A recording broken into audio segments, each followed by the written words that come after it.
Hello everyone, welcome back to Hinamizawa.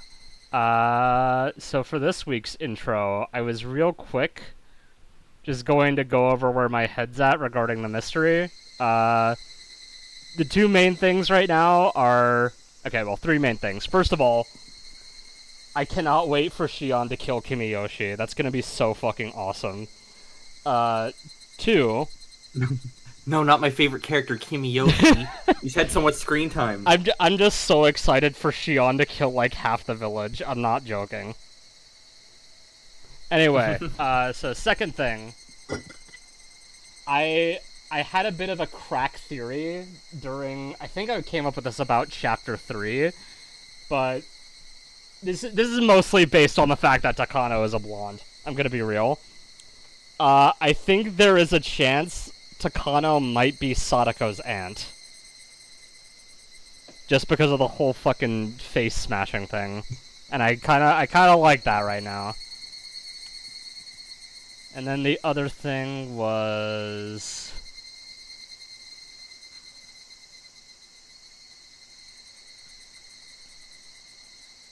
Actually, no, that was everything. Never mind.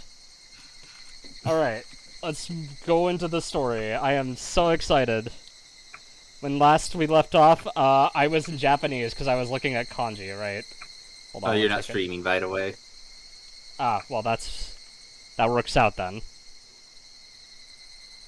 You didn't get to see the Japanese. I'm so sad for you guys. So when last we left off, we were talking to Keiichi and making him go insane. He was starting to understand things, although slowly. The way he viewed Shion Sonozaki was changing little by little, too. That should be enough background information. Now I could go on to explain about Mion Sonozaki, the successor. Then I'd change the subject, like Takano-san did with me. I'd go on to talk about the curse of Oyashiro-sama and then the series of mysterious deaths. Is this basically what Takano was doing also? That's awesome. Whoa, time loop. I don't think that's a time loop. If two different people talk to you about the same thing, it's a time loop. Oh. So then, the Sonozaki family, it's pretty famous in this area?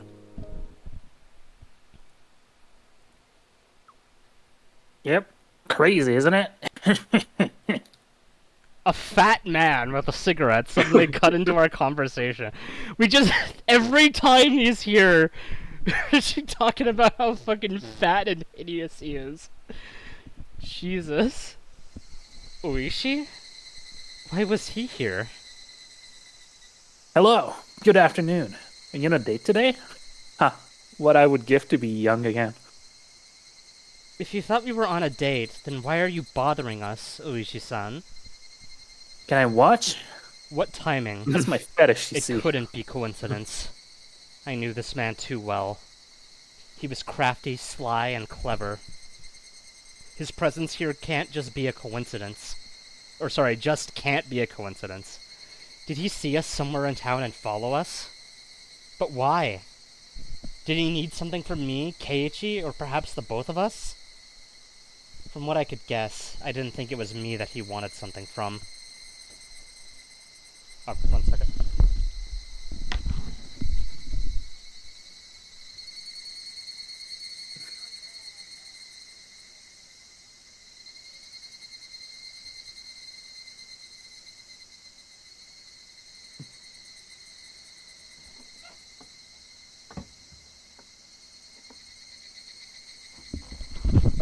Alright, sorry about that. It was almost like he was trying to keep Keiichi away from me. Oishi was aware I gave false testimony to protect Satoshi-kun last year. Maybe he didn't think he could talk to Keiichi if I was around. Why did Oishi need to talk to Keiichi? It must be about the incident from yesterday. I'm sure there were plenty of plainclothes officers at the festival, so they had seen who was last with the victims. In other words, Keiichi and me. But Oishi knew I was hard to deal with. That was why he was focusing on Keiichi at present. Why did he have to show up at a time like this? Maibara-san, right? You're one tough guy. Two-timing the Sonozaki sisters, are you? No. I'm not two-timing anyone. Keiichi looked at me, hoping for assistance. Too blood. He blushed. The way he panicked reminded me of Satoshi-kun. That aside, this wasn't going well. I wish he might even start talking about my relationship with Satoshi-kun. I didn't want him to, nor did I want Keiichi to have any preconceptions. I wish he took a quick glance at me. That fucking face gets me every time. It looked like he had like so much like mascara on. It's like... I mean, he might. Like Slay Queen. You know what I'm saying? He's His eyes told me seen. something, and that something was that he uses a lot of mascara. His eyes. He was purposefully talking about the things I'd rather not talk about. He was basically telling me to leave or he'd continue on to something that was worse than what we were currently talking about. He didn't use words, but his eyes clearly communicated that anyway. Damn that big fat weasel! I am always saying this. I'm sorry, Kei-chan. I really do need to get to my job. Huh? You do? I realized that I wouldn't achieve anything like this, even if I stayed longer, so I used my part-time job as an excuse to leave.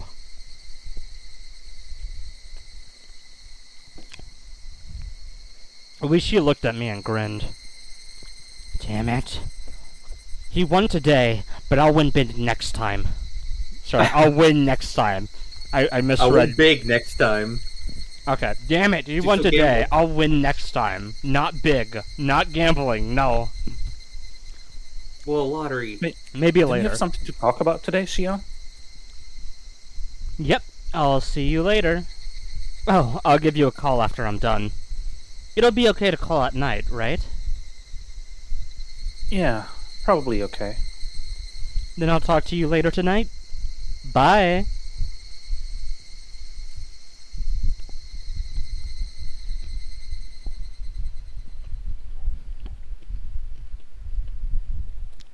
She just leaves him. With the big fat weasel, yes. The hag's motorcycle had become my primary means of transportation. My next stop was the staff meeting at the Furude Shrine's Assembly Hall. It was easy to imagine how a normal meeting would play out if it was just celebrating the end of Watanagashi. But today's staff meeting was likely going to be as strained as the Sonozaki family councils. Yes, this staff meeting was going to deal with the heart of Hinamizawa. That car loudly driving by. Yeah, it was pretty cool.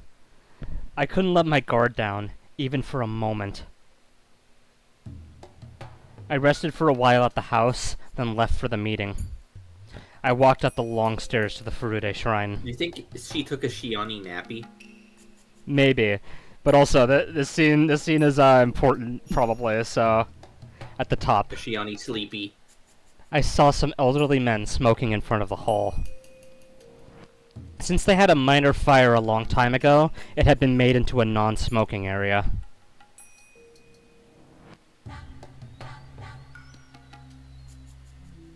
Is that Shion or Mion-chan? Yeah, I think it was, well...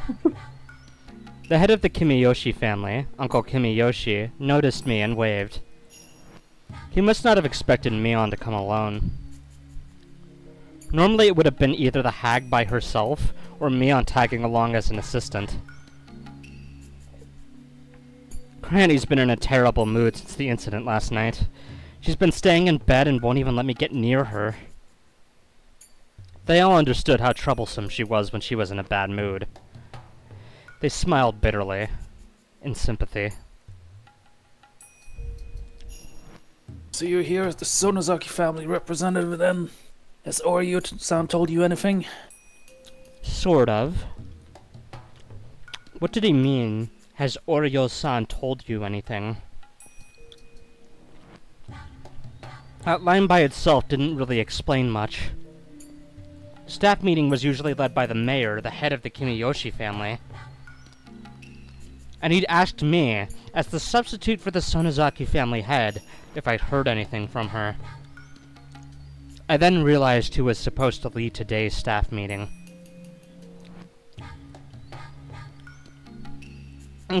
No, Kimiyoshi-san. Do I really have to lead the meeting today?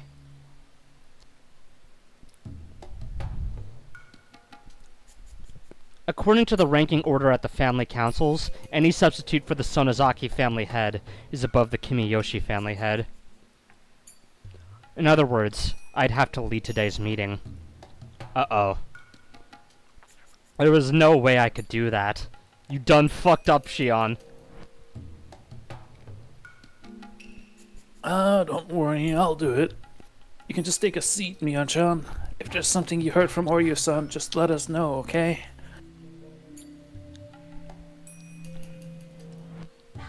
Miyoshi-san, why don't we get started? Everyone's here now. I don't think a person with this voice should be a clerk, but anyway. You should be a frog. Discrimination. Well, I think I would feel like a clerk needs to enunciate a little better. Anyway, the smokers put out their cigarettes and went back into the hall.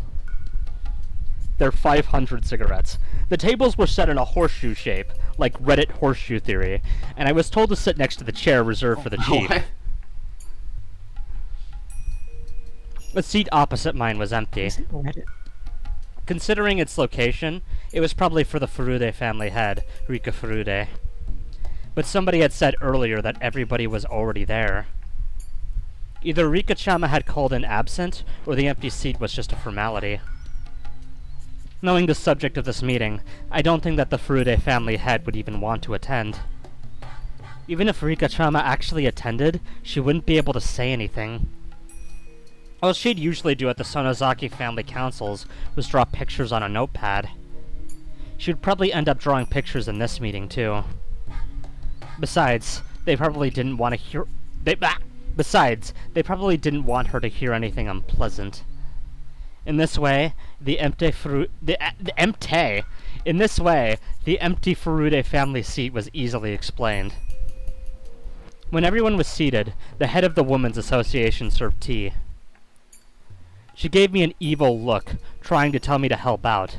I got up and did so. After that, everyone fell quiet, and the secretary stood up. No, it's actually the clerk that stood up. Everyone, thank you for coming today on such a short notice, despite your busy schedules. Let's start with a few words from the mayor. Go ahead, please. Please excuse me for staying seated. Ken-chan, you stay seated too. Thank you all for coming today. Also, you all did a great job at Watanagashi yesterday. The festival was a great success as usual. There weren't any mishaps. Lots of villagers came and I believe it went great on the whole. Let me see, how many people was it? On the whole. I mean, there were 2 brutal murders that night. Like, aside from that. But those are irrelevant. This has happened. But like, on the According whole, it to was the- pretty good. According to the Imperial General Headquarters report, approximately 5,000 people showed up. I don't know if I believe that. Imperial General Headquarters. What? That sounds like a bold-faced lie, I'm gonna be real. Everyone laughed except joke. me. Yeah. I hope we'll continue to work together to carry on this tradition. I appreciate your cooperation. Clap, clap, clap. An applause with only 8 people doesn't sound so great.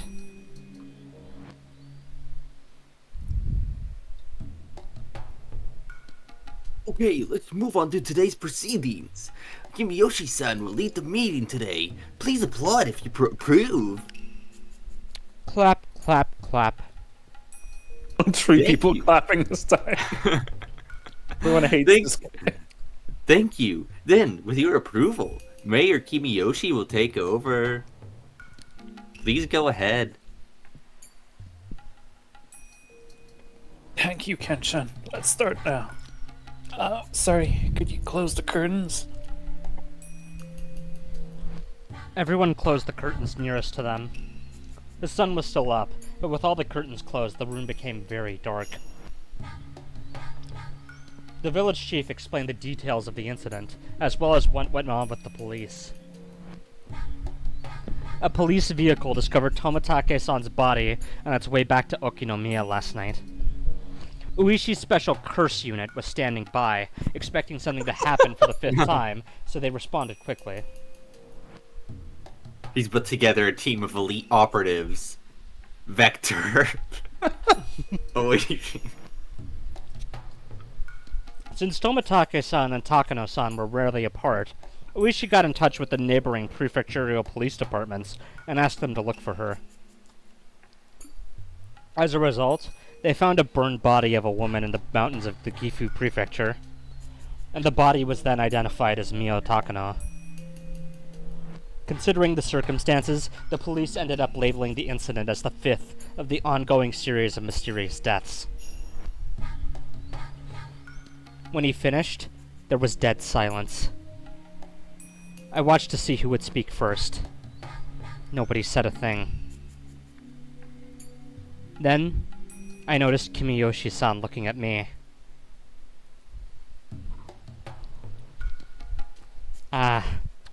This is where the head of the Sonozaki family would speak. Mion-chan, has Oryu-san said anything about this whole thing? Everyone looked in my direction. I was sure they could see the hag in me. I got that hag in me. I'm Mion Sonozaki, acting head of the Sonozaki family. I'm here in place of Oryo, the current head. Thank you for having me. I became Mion. I tried to become as cold and unfeeling as the Mion I witnessed a year ago. That cold version of Mion was inside of me. That was me. I was her. Unfortunately, the curse of Oyashiro-sama has come to pass for the 5th time. That's This how is she deeply says it. regretful. That was canon. Everyone was held captive by my words. I wasn't a little girl anymore. The hag was speaking through my mouth. They all heard me and trembled in fear. Does anyone know why the curse happened again this year? After my question, everyone whispered to each other. I will tell you. It was because they broke the rule of the ritual storehouse and desecrated the sacred ground within. How dare they? How dare they? A few elderly men got up and yelled. The fools! I can't believe this! They deserve to be killed!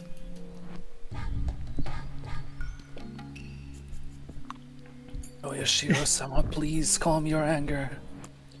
Oh my! How did that happen? Oyashiro-sama! This is why we hate outsiders! They just don't think! They're just too stupid!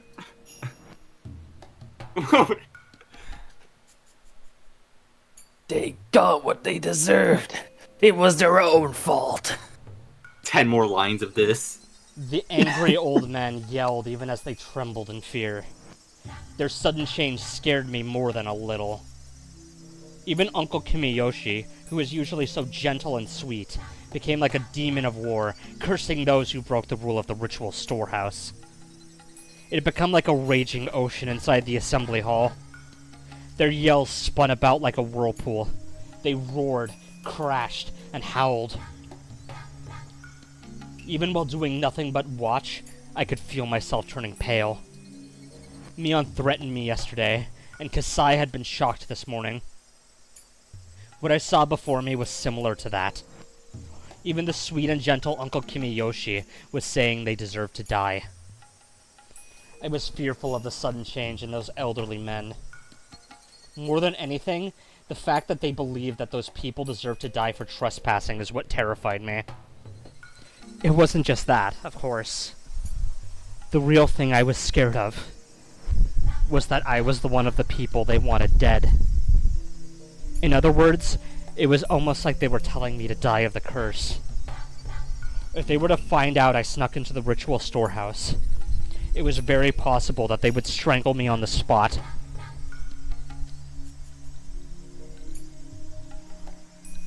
Actually, they might not kill me that easily.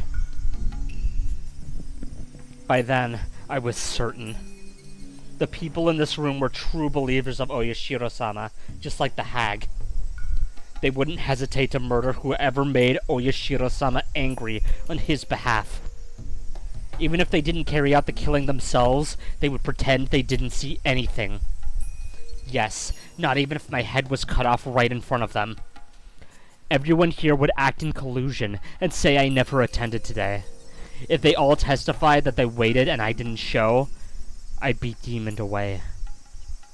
It would be far too easy for them to erase someone and have them disappear. There was no mistake. The people linking the hag and the curse here were definitely here at this meeting.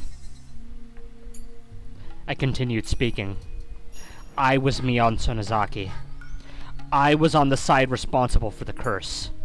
Therefore, at that moment, I didn't need to worry about anything.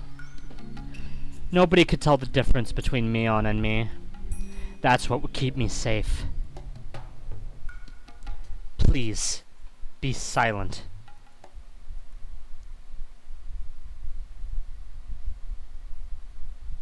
Hey, quiet down. Uncle Kimiyoshi helped me to quiet everyone, but his tone was violent. He really scared me. Everyone gradually became silent. In fact, it was 4 people who snuck into the storehouse.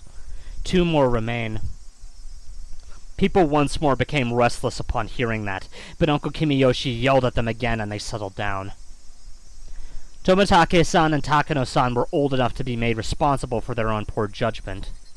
As a result, the curse of Oyashiro-sama fell upon them immediately, but the other 2 were simply children. The curse has yet to fall upon them. But there will be some kind of punishment. Everyone stayed quiet at that time. They had all turned genuinely pale, trying not to miss a word I said. After all, they were all thinking that the kids I mentioned could be their own relatives, or even grandchildren. They wanted to know who they were to put their minds at ease. The other 2 who snuck into the ritual storehouse were Shion Sonozaki and Keiichi Maebara. I could feel the air getting drier. It was so dry it almost felt like it was going to start making a crackling noise. Shion Sonozaki has already... I couldn't even hear the old people breathe. I took a peek at Uncle Kimiyoshi, who was sitting next to me. He'd adored Shion as if she were his own granddaughter, but she had been demoned away. I wanted to see how distressed and sad he'd looked. And when I saw his face, I felt a sensation on my back, as if my skin itself was making a cracking noise. He didn't even have an expression on his face. Uncle Kimiyoshi adored me. I loved him, and I thought he loved me too. That was why I expected him to be saddened after learning that I met with such a cruel fate. What was I thinking? The memory of his warm smile shattered inside of me. There was no way of describing the fear I experienced in that moment, in mere words. He had suddenly changed into someone I didn't even recognize. Uncle Kimiyoshi noticed me looking at him and spoke. What about Keiichi Maebara? Not yet. I had to take a deep breath to regain my composure. All 4 who snuck into the ritual storehouse will suffer the curse of Oyashiro-sama. Keiichi Maebara is no exception. Chilling looks, cruel looks, emotionless looks, shrewd looks, and the looks of people who were about to snap. I could feel the demons chewing my words while they stared at me with their sharp eyes. I could see some of them sticking their snake-like tongues in and out. I could see flames in some of their eyes. They were memorizing the names of the intruder of the curse had yet to fall upon. And so, the meeting went on. We were told not to tell the police too much, to report what they asked us, and to hold another meeting whenever something of significance happened. If something unexpected took place, we were to get in touch with either the head of the Kimiyoshi family or the head of the Sonozaki family for instructions on what to do. With those closing remarks, the meeting was over.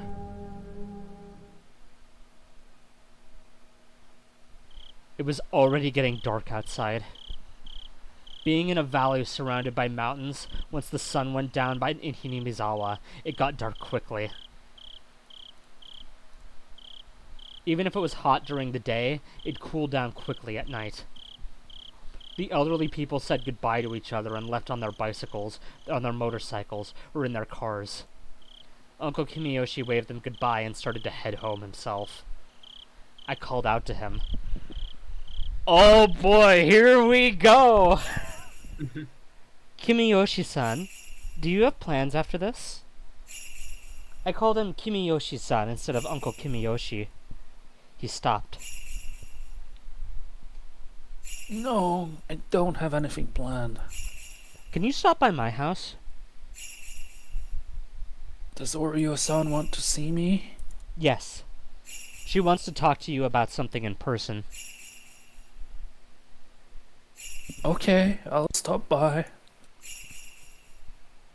Uncle Kimiyoshi arrived at the Sonozaki house. He often came to the house to have secret meetings with the hag, so he wasn't suspicious at all. I invited Uncle Kimiyoshi into the living room. I served him a cup of tea and told him I was going to fetch the hag. I left the room and killed some time down the hallway. "Granny will be here after she gets dressed. She might take a little while." Oh, that's okay. I'll just wait. Uncle Kimiyoshi relaxed as he sipped his cup of tea. I sat next to him. "I think she wants to talk to you about Shion." I mentioned my name and watched for his reaction. Uncle Kimiyoshi looked so grim. I couldn't even tell if he heard me. I decided to continue speaking until he reacted in some way. "You remember the incident from last year with Shion, yes? She became friendly with people of the Hojo family."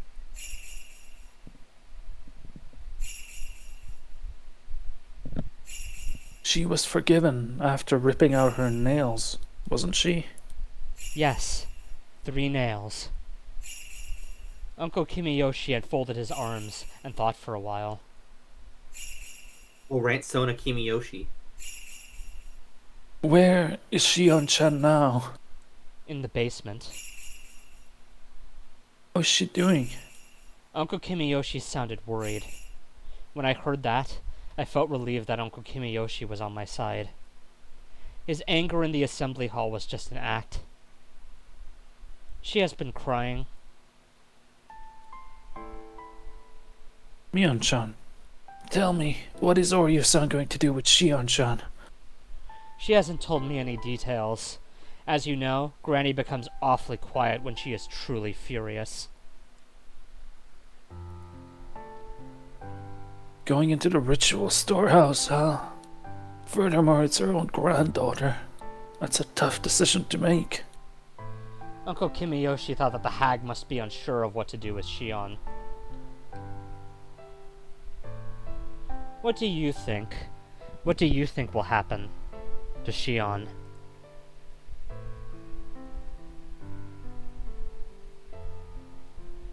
Well, I'm sure it'll be far more than just 3 nails this time. Knowing how Oreo-san is, she won't hold back just because it's her granddaughter. Actually, she might even be more harsh especially because they're related. Yes, she did go into the ritual storehouse. That's not something that can be forgiven so easily. Indeed. It's sacred after all. But in a way, maybe it's not fair to Shion. She has been away from Hinamizawa, as you know. I'm sure she knew that she wasn't supposed to trespass in the ritual storehouse, but maybe she didn't know how forbidden it was. Yeah, that's true. Poor Shion-chan. Other than the tattoo on my back, how would you tell the difference between Shion and me? There isn't one. There's no point in distinguishing between Mion and Shion in the first place. Twins are proof of bad luck. One should be eliminated as soon as they are born. Such is the family precept. The hag actually put her hands around my neck right after I came out of the womb. That's how the story went, at least. In the end, the hag didn't kill me, but instead pretended I didn't exist. She forced herself to call one of us Mion and the other Shion.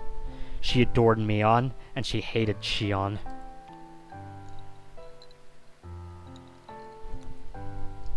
My sister and I never understood why we had to go through that.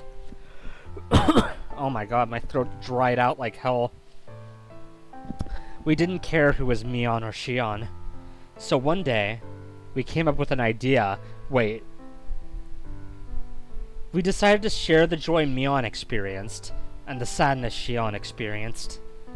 We often switched places. Oh, okay. We were both Mion, but at the same time, we were both Shion. Adults around us tried to put different clothes on us or style our hair differently so they could tell us apart. That was nonsense. No matter what they did to us, all we had to do was switch places, and nobody could tell us apart. Finally, they decided that we switched places because we were always together.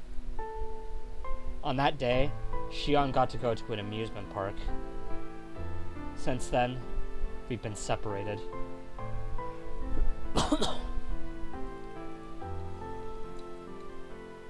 Mion-chan.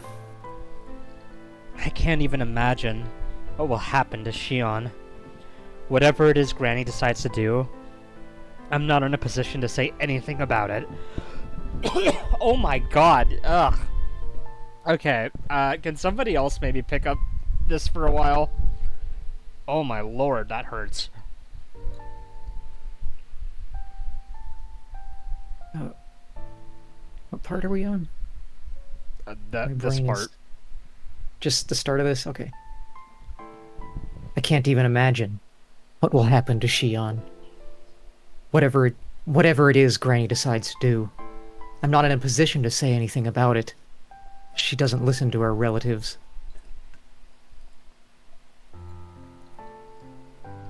You're right. There's something Oryo-san needs to work on.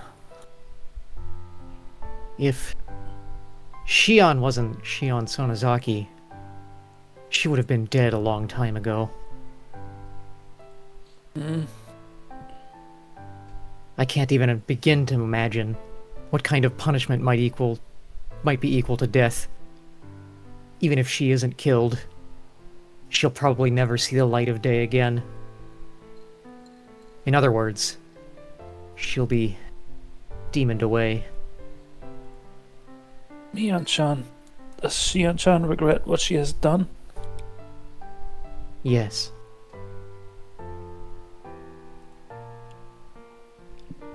In response, Uncle Kimiyoshi tapped my shoulder and slapped his own chest. He smiled reliably.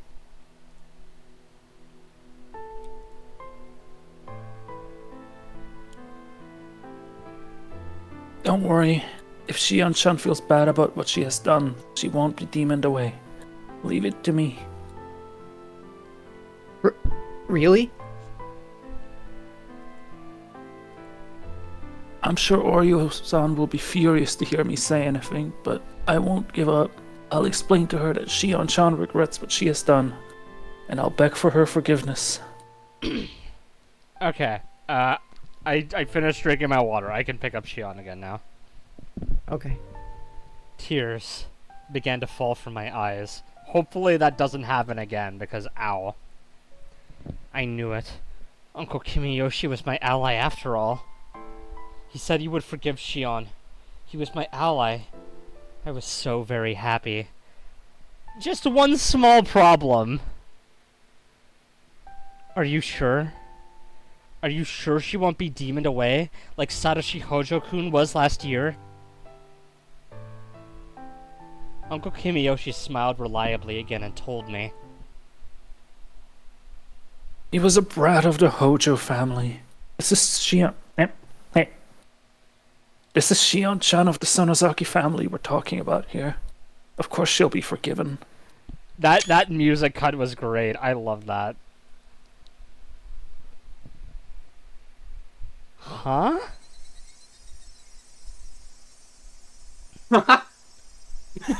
A brat of the Hojo family. Are you talking about Satoshi-kun? Last year's victim? Those Hojo people. They were traitors who tried to sell out the whole village. Of course he got demoned away. He was a Hojo after all. Huh? Huh? Huh? Kichiro folds his arms, goes into his Ransona mode again, and starts talking about the problem with the Hojo family. Hojo people should all be cursed. Only people like them get demoned away. Shion-chan will be okay. It won't happen to someone like her. Uncle, didn't Shion take care of that for Satoshi-kun last year? Wasn't he supposed to be forgiven? Take care of that? What do you mean? Remember? 3 nails. She removed 3 of her nails. Kasai-san, Uncle Yoshiro, and then Satoshi-kun. 3 people. She removed 3 nails for 3 people. Yeah, so that's why it was 3 nails, huh? Huh? What?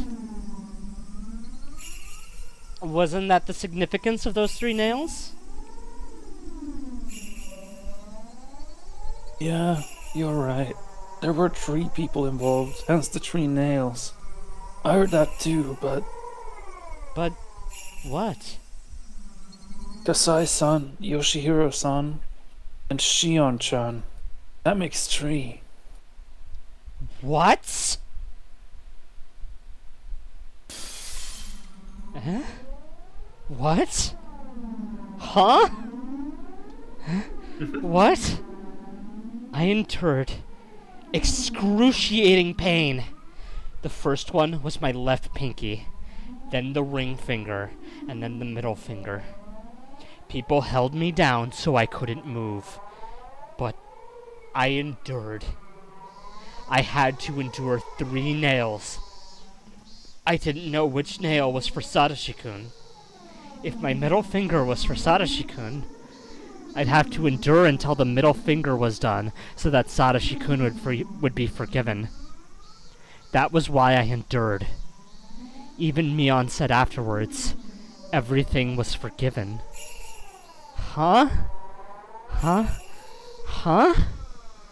Mion, didn't you say Satoshi-kun was forgiven? Didn't you? That's what I heard. I think that's what I heard. Or did I? No, I'm pretty sure she did say that. Huh? Huh? I felt the air move. There shouldn't have been a breeze in that room, but I felt it anyway. The cool air stroked the back of my neck. He's learning wind magic. That was when my true self stood right before me. My true self stood right behind me and nodded. Although there was no wind, my hair billowed. The burning wickedness buried deep inside my eyes became visible. Why do you think Satoshi Hojo-kun got demoned away?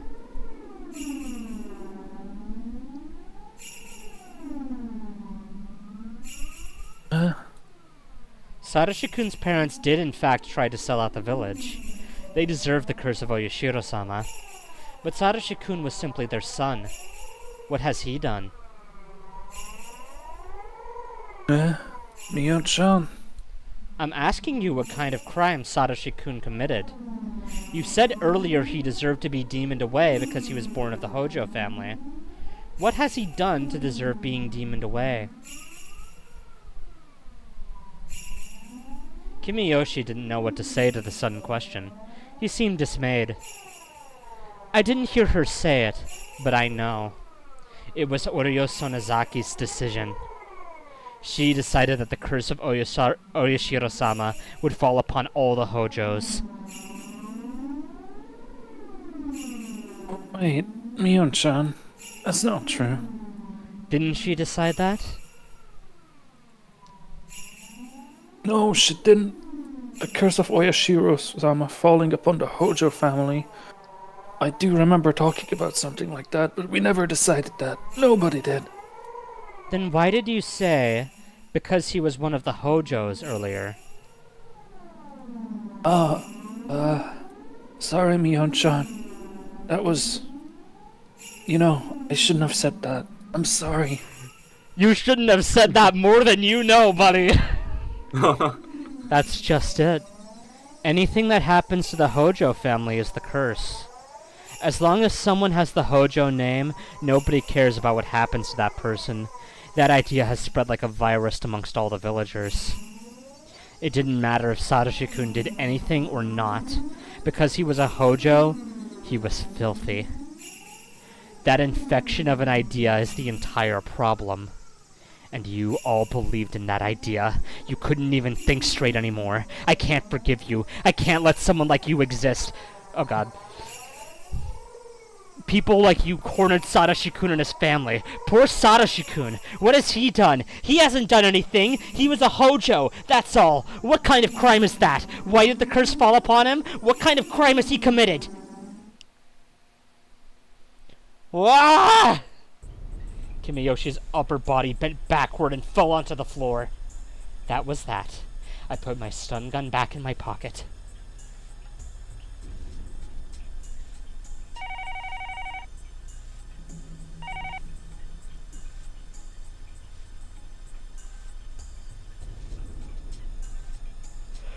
Oh my god, the whole context of this conversation just changed. That's great.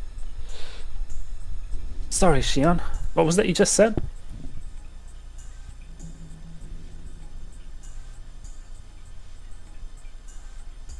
Apparently, Takano-san and Tomitake-san died last night. Takano-san was found burned to death. Tomitake-san was, well, it looked like a suicide. I found out this morning. I heard my father talking to a relative on the phone about it. As I thought, Keiichi didn't know anything about what happened after the festival last night. Of course, it's not getting reported by the media. That's how it was in the past, too. Keiichi insisted that unless he heard about it on the news, it couldn't be real. But the investigations into the series of mysterious deaths are done in secret now. Of course he didn't hear about it on the news. I hear the mayor and several important politicians from the Sonozaki family put all the pressure they could on the police. And you mean their deaths are going to be dealt with in total secrecy? That's how it is. Of course, the police are still investigating. That's being performed in secret too, so I hear the investigation itself is very restricted in what it can and can't do. You could essentially say that they're interfering with a police investigation.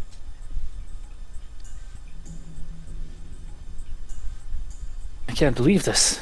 People died, and yet they're dealing with everything in secret? Keiichi, you need to run away now! If we break it down... Fine. If we break it down further, it means that no matter who dies on the night of Watanagashi, it won't go public. So was this the only chapter where Keiichi was in legitimate danger from the curse? That's fucking crazy. That's the biggest pile of bullshit I've ever heard. Kei-chan, remember how I said that the villagers could be the ones carrying out Oyashiro-sama's curse? That's what I mean. At some point, a tradition was created here in Hinamizawa. where every year you are allowed to kill someone on the night of Watanagashi. I keep trying to say the white of Natawagashi for some reason. Oh, spoonerism. Yeah, big ol' spoonerism. Yes, that's the truth about the series of mysterious deaths in Hinamizawa, also known as Oyashiro-sama's curse. On the day of Watanagashi, 2 people will be killed. The perpetrators are using the curse of Oyashiro-sama as a curse to kill one victim and make another disappear. That's why the curse of Oyashiro-sama takes place. That's what happens in Hinamizawa, and that's what happens with the curse. What Kimiyoshi said is all true. Infecting everyone with the idea that the enemy from the Dan conflict deserved to die was the root of all of this. That was the system of vague commands used in the Sonozaki family, created by its head, Oryo. One thing that must be mentioned about that command system is that the person giving orders and the one executing them didn't need to interact in any way. Though Oryo was the commander, she never gave actual orders. She only had to expect something to happen. Every single one of the family council members around her would want to satisfy that expectation, if given the chance. They didn't have to be proactive about satisfying it. They could be passive, too. But when the chance arose... I don't know why I said it like that, but when the chance arose, and not in a weird accent, anyone who knew Oryo's intentions could potentially become the one to execute her orders. Therefore, Oryo would never know who actually executed her order, and none of the relatives knew it either. But they all knew things would conclude just as Oryo wanted, and they could assume it was one of their own who did it for her. This passive support system was thoroughly effective, and it spread all over the village. Its ties became even tighter after the dam conflict. Anyone could be the one to execute Oryo's orders. Therefore, everyone supported each other. If someone did something, then the others would try to satisfy Oryo's expectation in different ways. For example, they'd come up with false evidence or otherwise passively interfere with an investigation. Even if they didn't know exactly who they were protecting, they'd still work together to protect whoever it was. Yes, I had finally figured out how it all worked. Phrased in a more organized manner, it would go as follows. The system of killing 2 people who are unwanted by the village each year required 3 elements. The first element was a region of solidarity. It was created during the long and unique history of Hinamizawa. The villagers' bonds became even tighter during the dam conflict. That was one of the conditions for this place to have a curse. It was an element that was already in the region, not one that could be created. The next element was having the same moral standards. This was a very important element, as the curse wouldn't have happened without it. Also, this element was created by Oryo Sonozaki herself, and that was why she could claim that the system was established by her own will. Having the same moral standards means that everyone everywhere acknowledges the same enemy. Even when everyone in the village joined together, it would be meaningless if they didn't all know exactly who the enemy was. During the dam conflict, Oryo Sonozaki made the identity of the enemy very clear to everyone. They couldn't just say they were against the dam construction and that the government was their enemy. That wasn't clear enough. The government didn't really pinpoint who the enemy was. But Oryo made enemies out of the construction site itself, and therefore its manager. She chose targets that the villagers could see with their own eyes. They were clear and easy to understand. The villagers acknowledged that everyone at the dam construction site was their enemy, and that the construction site manager was the enemy commander. Using the same method, she labeled one after another as an enemy of the village, practically cataloging a list of enemies to print into the villagers' minds. Earlier, I had used the term infecting for this phenomenon. Those infected by this idea infected, I get you, I get you, were the people unconsciously giving orders to commit murder. When the infection spread across the village, when all of Hinamizawa's residents acknowledged the same enemy, That's when Hinamizawa itself became a murderer. Oreo combined those two elements, a solidarity region and having the same moral standards, and selected the enemy and spread that notion throughout the village. The law would normally have punished both the one who committed the crime and the one who gave the order. But Oreo's system didn't require an order at all. Oreo just had to become concerned about the enemy she had pre-selected. But that alone wouldn't cause the curse to take place. Oreo's concern was like a safety device, and even when the safety device was off, the curse wouldn't occur unless there was a finger to pull the trigger. The last necessary element was to set a date for execution. The night of Watanagashi. The night to venerate Oyashiro-sama, the guardian deity of Hinamizawa. On that night, the curse of Oyashiro-sama falls upon two enemies of the village, and they disappear. Everyone in the village acknowledged that as fact.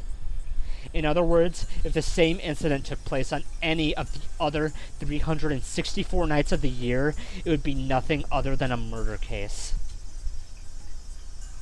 But if it happened on the night of Watanagashi, then it would transform into the curse of Oyashiro-sama. The idea that villagers are allowed to kill enemies on the night of Watanagashi had infected them. The villagers were the cells of this huge creature called Hinamizawa, and each cell would be taught who the enemy was. That is a good quote, I'm screenshotting that. The set date was basically a green light for whoever was in the best position to kill the enemy. That was the truth of the curse of Oyashiro-sama. Therefore, the one who actually killed Satoshi-kun isn't my enemy. The one who set up this murderous system, and the one who named Satoshi-kun's family as the enemy is my enemy. To use a broader definition, Hinamizawa itself and the very system of Oyashiro-sama's curse is my enemy. I already killed the hag, the one who designed the system. Kimiyoshi, the one whose job it was to infect villagers with the system, was already in my hands. I just had to find out who else was involved, and how much. It was like pulling a weed while being very careful not to break its roots. I announced that Keiichi Maebara was one of the people who snuck into the shrine storage. I was certain that fact had already spread through the underside of the village. In other words, Keiichi Maebara was an object of the curse of Oyashiro-sama now. Takano-san and Tomitake-san were found dead, having been killed in gruesome ways. That was the curse of Oyashiro-sama. In that case, they could demon away 2 more people as sacrifices to calm the anger of Oyashiro-sama. The set date for the curse was already over. But just like what happened to Satoshi-kun, demoning away was allowed a little extra time. Something would happen to Keiichi Maebara within a few days. I'd wait patiently, careful not to let my enemy simply take Keiichi Maebara, my bait. Keiichi had been yelling on the other end of the phone for some time. He kept yelling that he didn't want to go to the ritual storehouse to begin with. He claimed he was simply invited by Takano-san and me. He shouldn't be in danger because of that, he said. He was feeling a sense of crisis and tension. This was going to work. The livelier the bait, the easier it is to spot. Why the hell did you do that? I didn't have anything to do with this. What will you do? What are you going to do, damn it? How are you going to take responsibility for this? Huh? Hey, are you listening? Shut up. I've heard enough of your pitiful tears. I hung up the phone. There was no point in talking to him when he got like that. Besides, I'd already achieved my goal, which was to make him realize the danger awaiting him. I took a deep breath, then called the house of the village chief.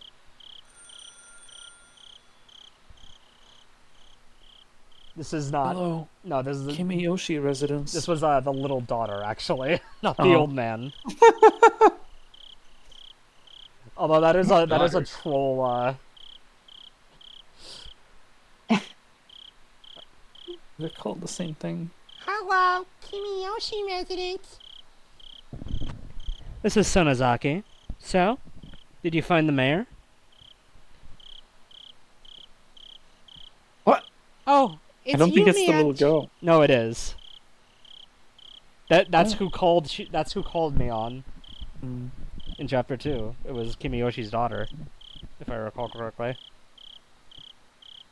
Oh, it's you, Mian-chan. We've been calling everyone, but no luck. We can't find him. I don't know who else to call.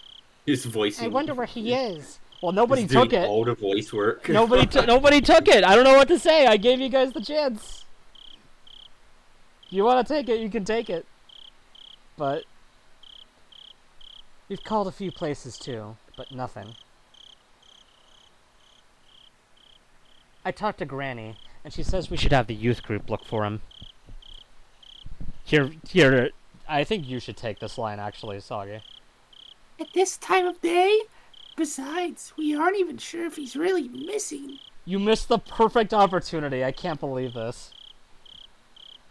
At What? this time of day, at this time of year, in this part of the country. Anyway, it's right after Watanagashi. She just thinks we should be cautious. If the youth group can't find him, then we should call the police first thing in the morning.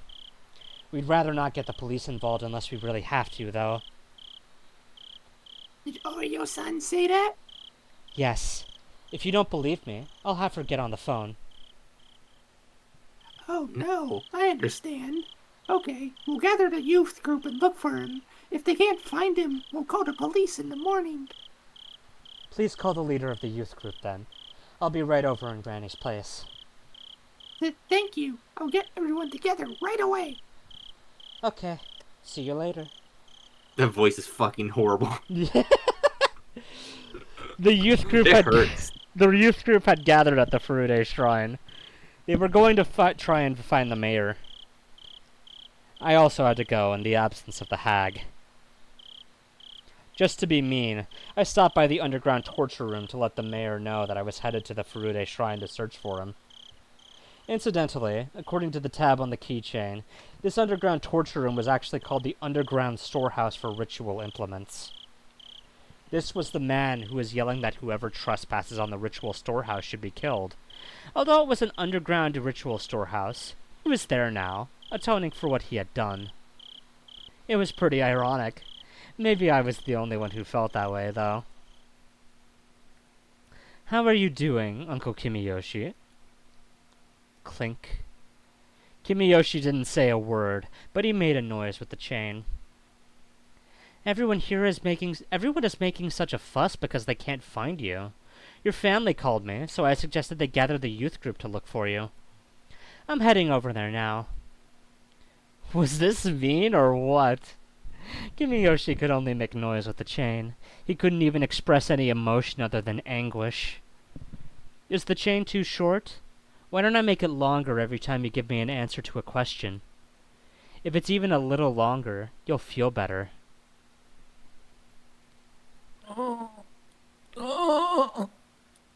Kimiyoshi's hands were tied behind his back with a tight wire. He was wearing a leather collar with a chain, which was strapped tightly around his neck, too.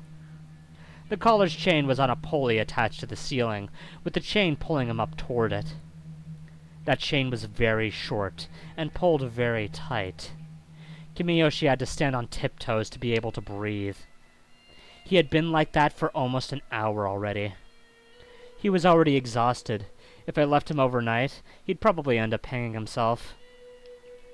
You told me earlier that you didn't know, but I'll ask you one more time. Please tell me anything you know about Sadashi Hojo-kun.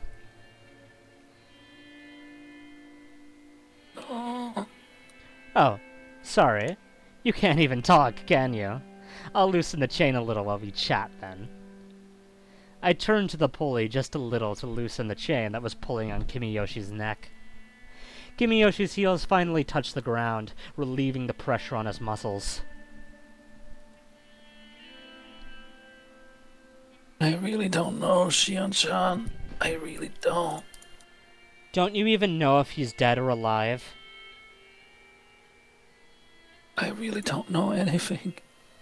Well, I guess that's how the curse system of Hinamizawa works. It's possible you really don't know anything. Okay, then I'll change the question. As the head of the Kimiyoshi family, I would like you to tell me what you think has happened to Satoshi-kun. Is Satoshi-kun dead or alive? Kimiyoshi didn't know what to say. If he said he didn't know, I'd tighten the chain and leave the room. That would be like a death sentence for him. But all I said was that I wanted him to speak as the head of the Kimiyoshi family. I didn't ask him to tell the truth. But he didn't know what to say to avoid souring my mood and get me to loosen the chains around him. He was obviously trying to figure out how to make me extend the chain. I've heard a rumor that he may be alive. Ah, about him going to Tokyo in a bullet train, right? Police have seen him in Tokyo or something like that. Wish he had told me that Satoshi-kun had been witnessed getting on a bullet train heading to Tokyo at Nagoya Station. But the police didn't know if that really happened or what became of Satoshi-kun after that. Therefore, this was simply a random assertion of Kimiyoshi's. Hey, head of the Kimiyoshi family, what would be the point in letting one of the cursed family members live, after going through the trouble of making him disappear? I don't think there's any reason for that. Besides, who gave you this information? I was in close contact with Oishi for a while, but he never mentioned it to me. Uncle? If you're just saying that to make me happy, it's not going to work. You know that, don't you? I reached for the pulley controlling the chains around Kimiyoshi, and that act alone sent him panicking, as he feared them tightening once more. Sorry, I'm not trying to make you angry, Shion-chan. I'm sorry. I don't have time for this. I'm simply asking you to help me look for Satoshi-kun. That's all. I know that. I'll answer you. I took my hand off the pulley. Seeing that, Kimiyoshi began making loud groaning noises to try to show that he was thinking hard. Be frank with me. Do you think he is alive or dead? I think you shouldn't think he is alive. That figures. There was no point in letting him live, right? I agree with you. I really didn't mean anything too deep by it, but what I said truly scared Kimiyoshi. The police think he ran, using the money he saved to buy Sadako's birthday present, because he was the main suspect of his aunt's murder. What do you think about that?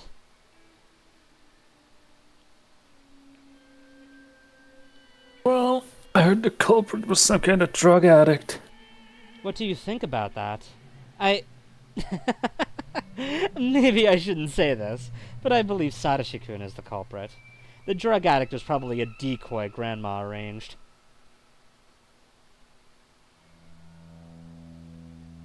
I've suspected as much. The guy appeared out of nowhere. I didn't understand it at the time. Beautiful unnamed drug addict shows up, fake murders a housewife, chokes on a spork, and fucking dies. What a legacy to leave behind. So he was a decoy.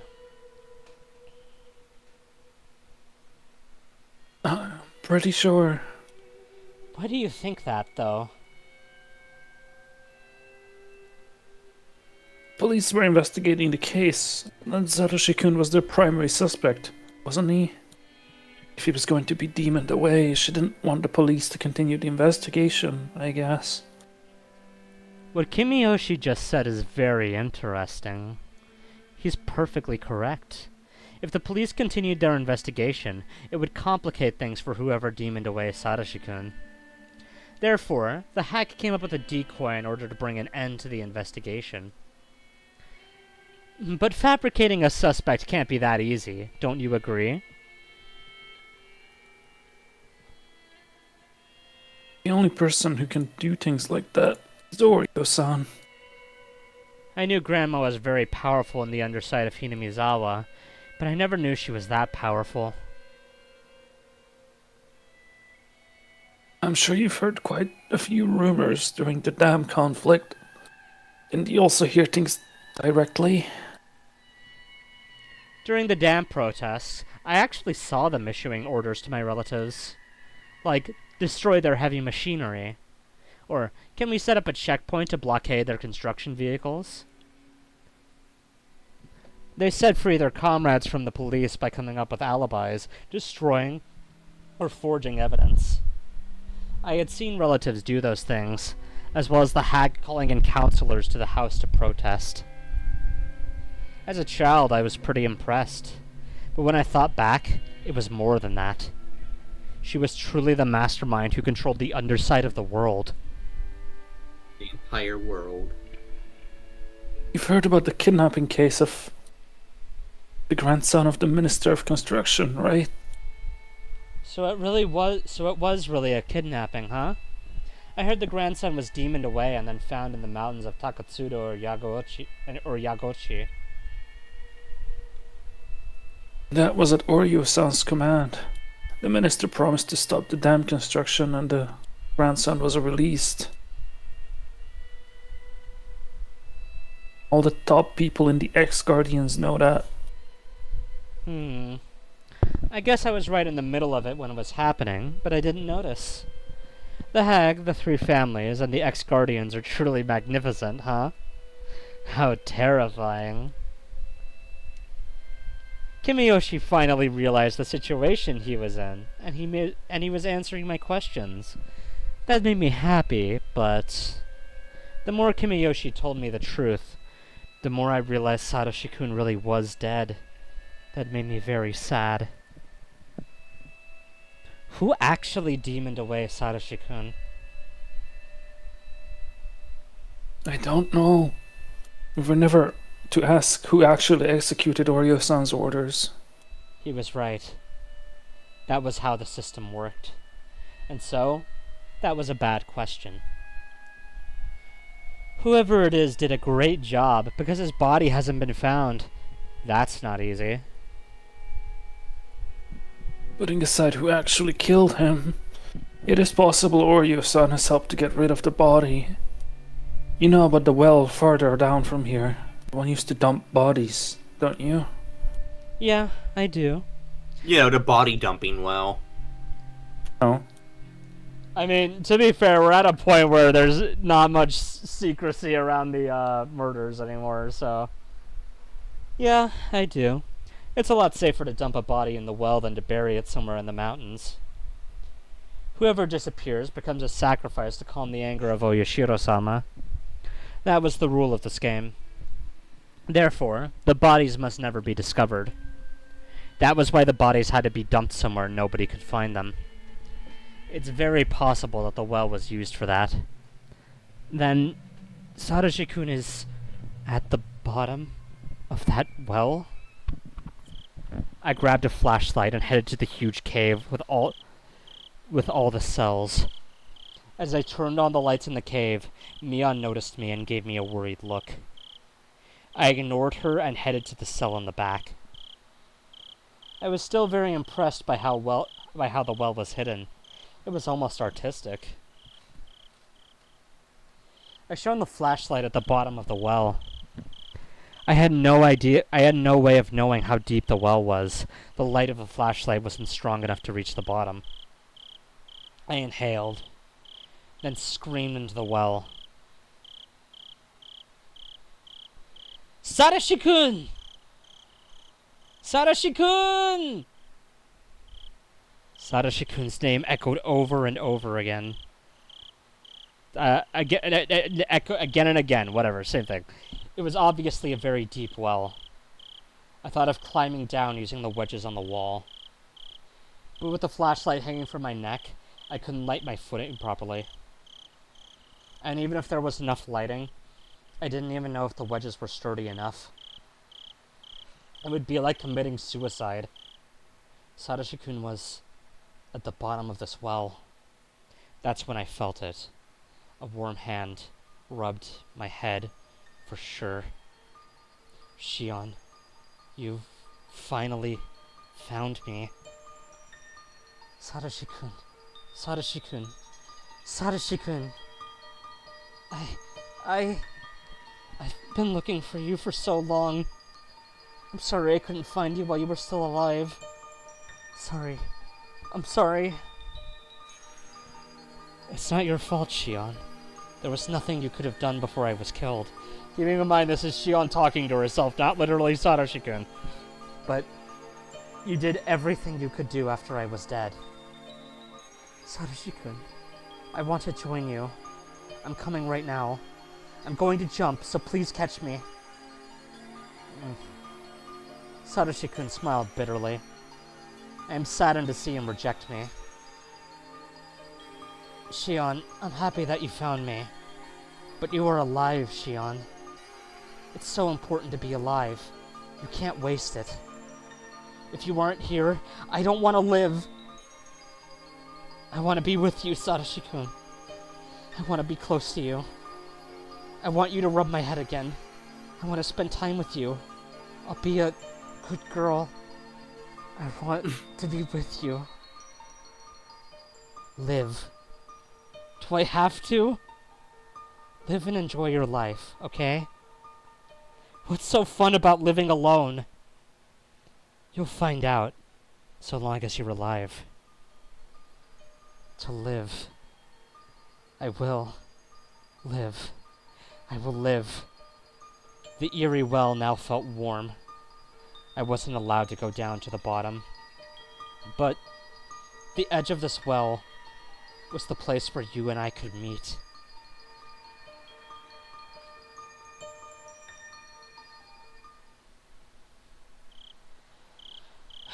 Mion. Satoshi-kun. I found him. He's at the bottom of the well, isn't he? I think so. I can't think of anywhere else he'd be. Mion started to sob. You weren't there when Satoshi-kun was killed, were you? No.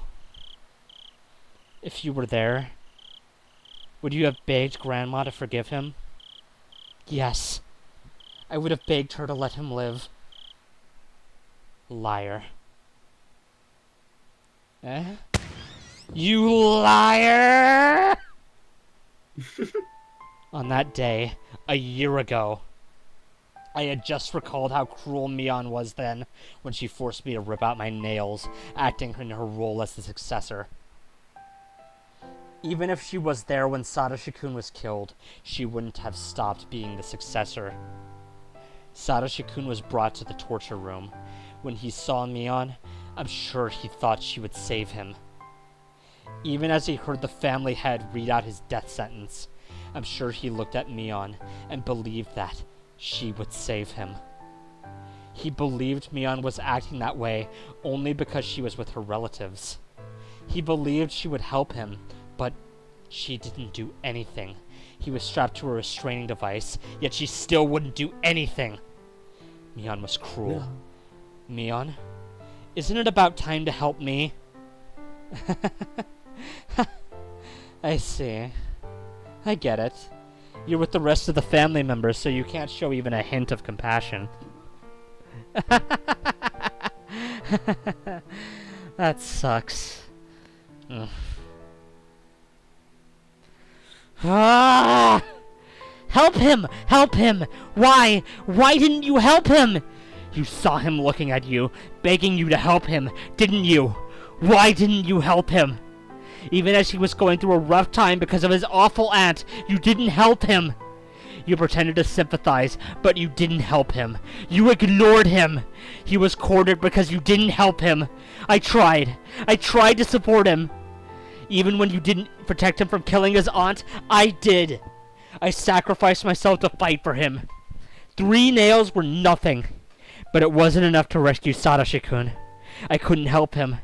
Do you know why? Because I was Shion then. As Shion, I was kept away from Hinamizawa, and nobody told me anything. I couldn't know anything. But you were different. You were Mion.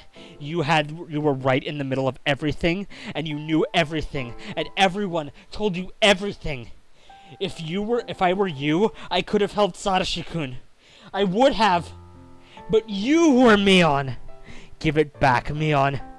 That name isn't just yours. It's mine, too.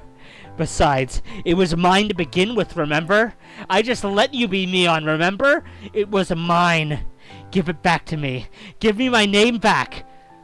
Wait, so Shion is the I was actually gonna say earlier, are they hinting at, like, Shion being the original Mion and Mion being the original Shion?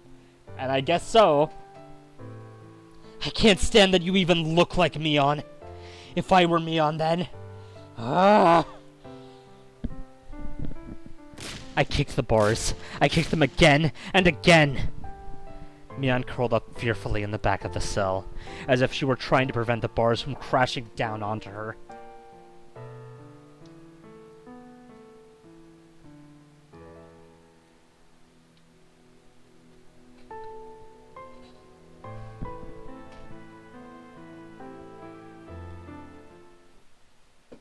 Notebook page 188.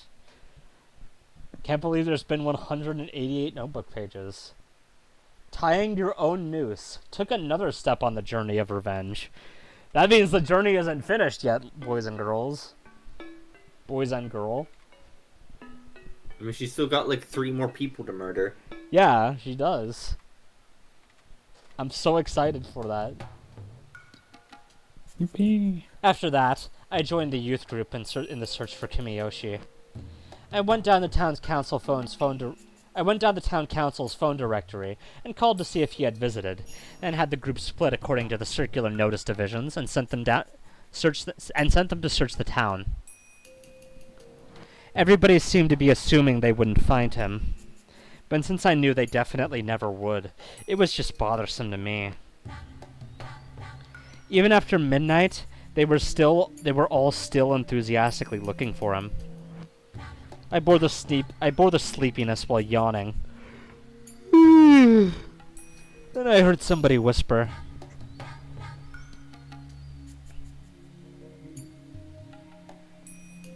Alright, somebody needs to whisper. It's dear. We did the same thing when Satoshi Hojo-kun went missing. The youth group was looking for someone who would never be found, just like last year. I was yawning because I knew this.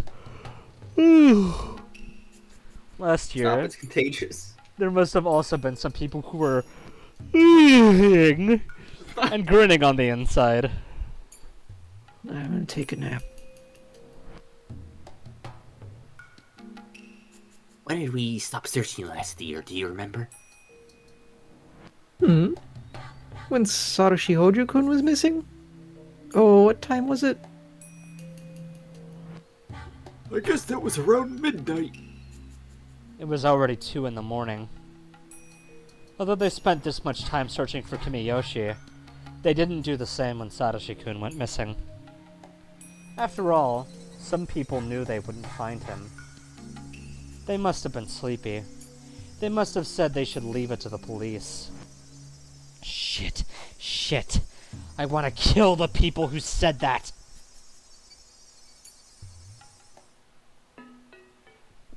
Don't worry, there's still plenty of time left in the chapter, Shion.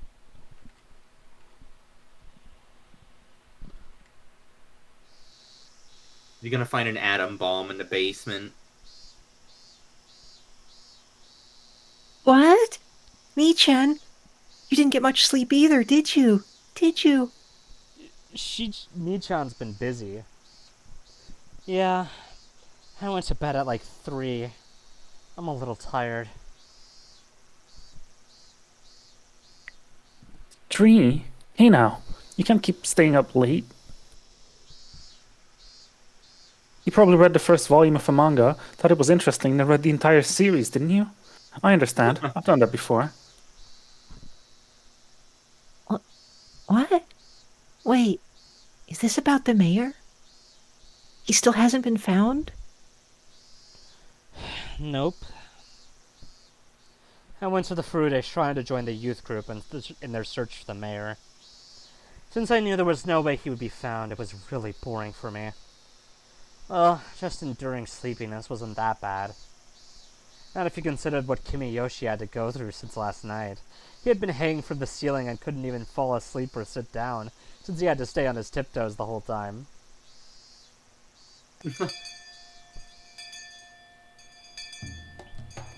The teacher explained to us that the mayor had gone missing, and asked us if we knew anything. Nope, not me. A couple of people said some things, but they were irrelevant. To me, this issue meant nothing, but it was all my classmates were talking about. I observed Keiichi Maibara. I had no idea if any type of danger was drawing closer to him. Maybe I'd call him again tonight, pretending to be Shion. I told him some outrageous stuff last night, so he panicked. But I was sure he'd calm down after a day. At the time, I heard a little girl's laughter. It was Rika Furude, the last survivor of the Furude family, and their current head. However, she wasn't really treated as one. During the family council, she'd often draw pictures or take a nap in the hag's bed. She wasn't even invited to last night's meeting. It was hard to believe such a little girl was responsible for part of the curse system. However, even though she wasn't in a respected position as the head of the Furude family, there were plenty of old people who worshipped her as the reincarnation of Oyashiro-sama. I had heard from someone that Rika Furude was rather odd, and seemed to behave as if she knew she was that reincarnation. Maybe Takano-san told me at the library when she was still alive. When Rika Furude became worried about something, the elderly people who worshipped her would make arrangements. It was very similar to the Sonozaki family, and it was also the same system as used for the curse. I wonder, does Rika Furude know anything about the deaths of Takano-san and Tomitake-san? What does she think of people sneaking into the ritual storehouse? Does she know who snuck in and what happened to those people? As the one managing the storehouse, it was possible that she noticed the intruders first. In fact, she was the only one who could have noticed it.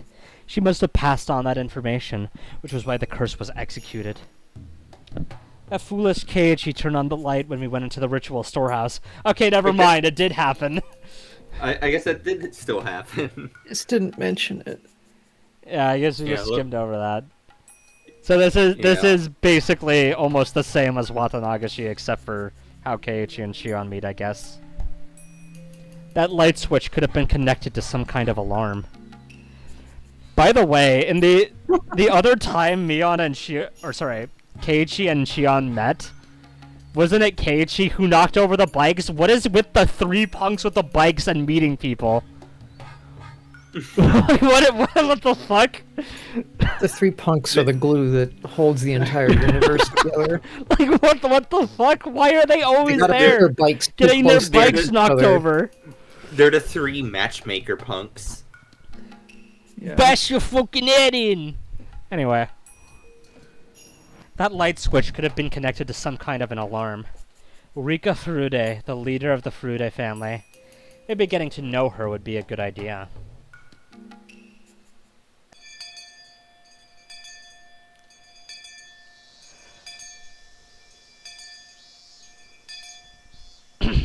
As the leader of the Furude family, how much do you know about the incident? I asked her rather directly. It was hard to tell if she understood what I was asking her in the place of the Sonozaki family head, instead of as Mion Sonozaki. Are you talking about Tomitake and Takano? Rika answered. The news hadn't been made public, yet she knew about it. Although she looked immature, perhaps she truly was the head of the Furude family. That's the curse of Oyashiro-sama. I already know that. But it's not over yet, is it? There should still be 2 more. Have you heard about what will happen to them? I tried to be vague, to see how Rika Furude would react. I have been thinking that she had nothing to do with the underside of Hinamizawa, since she was always treated like a child. However, Rika had just said some things about the incident which normal people shouldn't know anything about. Oh wait, is this where we're gonna fucking beat the shit out of her? Let's go! That proved that she belonged to the Underside's network. We are gonna beat her up. I like that phrasing. Well, I mean, it was heavily implied that Mion, like, beat her up at the time this was happening, right? And I guess I it's don't think that Shion. matters anymore. She answered the question about Tomatake-san and Takano-san fairly quickly, but it took a little longer to answer this time. Did she have to think about it? Shit. The look on her face never changes.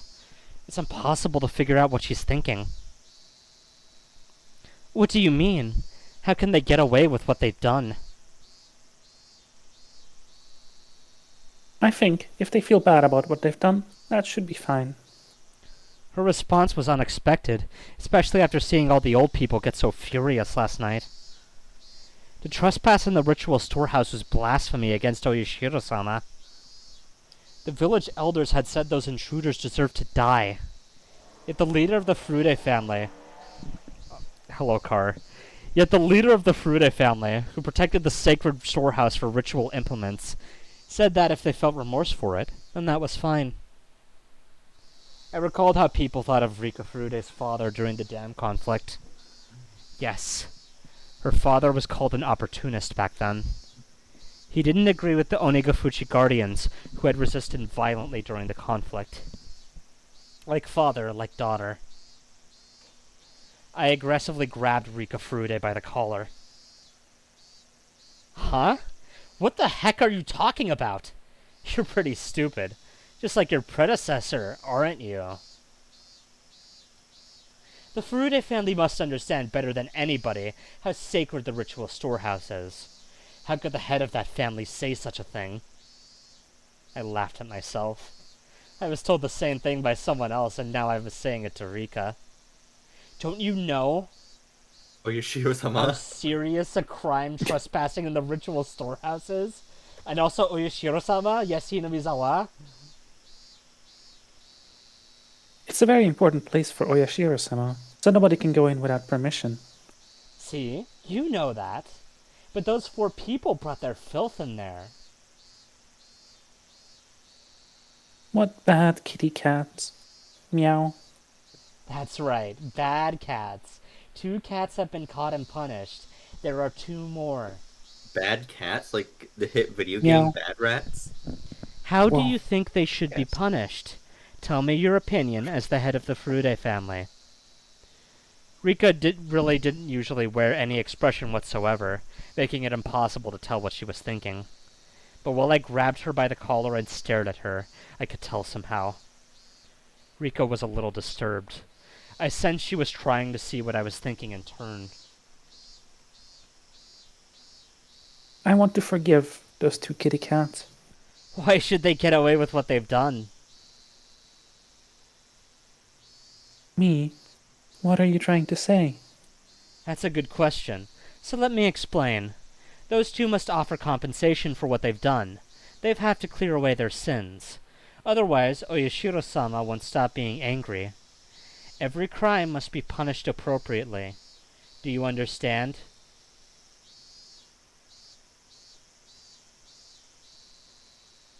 Oyashiro-sama doesn't get angry even if someone enters the storehouse. Huh?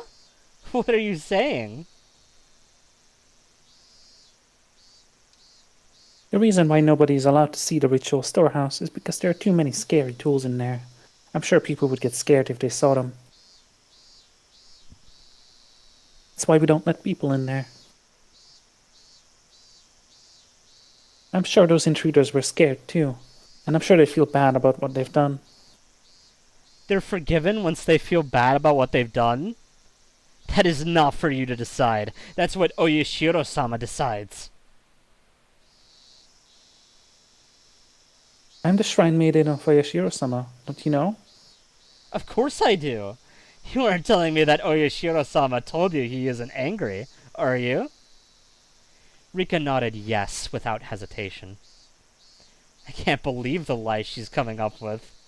I'm not surprised. I'm shocked. Huh. That's why your parents died of the curse 2 years ago. Oh, Yoshiro-sama was angry because he didn't deserve to serve them. Or because they didn't deserve to serve him. That's why he cursed your father. Oyashiro-sama would never do that. My father didn't die because of the curse of Oyashiro-sama. Am I really talking to the last shrine maiden of the Furude family? Obviously, Oyashiro-sama can't be at peace. You are supposed to worship Oyashiro-sama. How pathetic. Don't know why you're so angry, me. I realized. She was in a position to know as much as the other two family heads. As proof, she talked about this year's incident as though it was nothing. Yet she could feign ignorance with a serious face. She sure is something. She's even better than me. Or maybe you're just yelling at a child. I slapped her a few times and pushed her to the floor. Rika, having tumbled downward, looked up at me with tears in her eyes. This all happened because you wanted to change the storehouse's lock to something that was easier for you, right? That's true. The old one was too heavy. So I talked to Kimiyoshi and he changed it to a cheaper, lighter one. If you left the heavy lock on, maybe that would have prevented them from trespassing. This is your fault, too. Don't you forget that.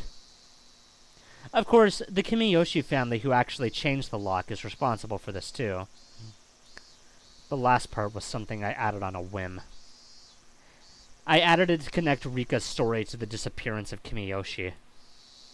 I wanted to pressure her psychologically by doing so. The head of the Kimiyoshi family had to pay for his crime. That's why he disappeared. The head of the Furude family has to pay for her crime too, you know. Rika was still on the floor, tears pouring down her cheeks. Keiichi Maibara was the last one left. I suppose the Furude family will take care of him. I don't know anything. You don't need to know anything, do you? You just have to look worried. That's all it takes. That's how it is at our house, too. Anyway, good luck. I don't. Rika hung her head. She seemed to want to say something, but she was afraid that I might be rough with her again. I doubted Rika Furude was actually at the top of the curse system like the hag was. However, as one of the three family heads, she was a lot closer to the underside of Hinamizawa than I was.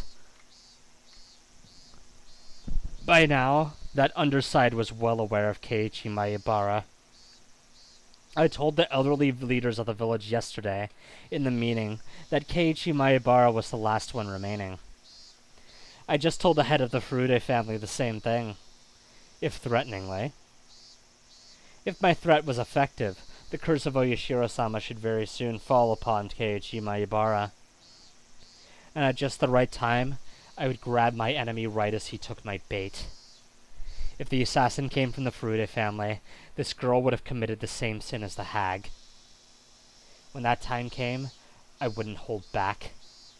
I was going to make sure she suffered, and then kill her. I've heard of a torture technique where you pound dozens of nails into a victim's fingers. I already found a restraining table and tools for it. When the time comes, I'll pound nails into your fingers. That gruesome I anticipation. read about it on Torture Weekly. My favorite magazine. That gruesome anticipation radiated from my eyes and scared Rika even further.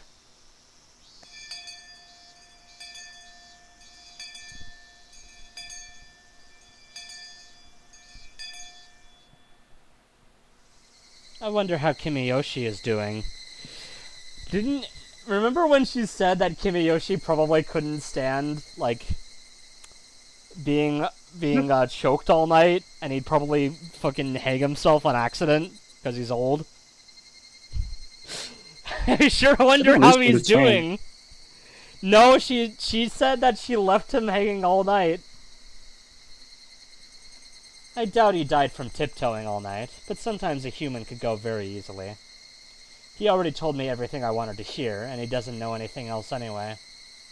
On top of that, he was responsible for spreading the infection that was the curse system of Oyashiro-sama. His sins are very heavy. I really liked Uncle Kimiyoshi.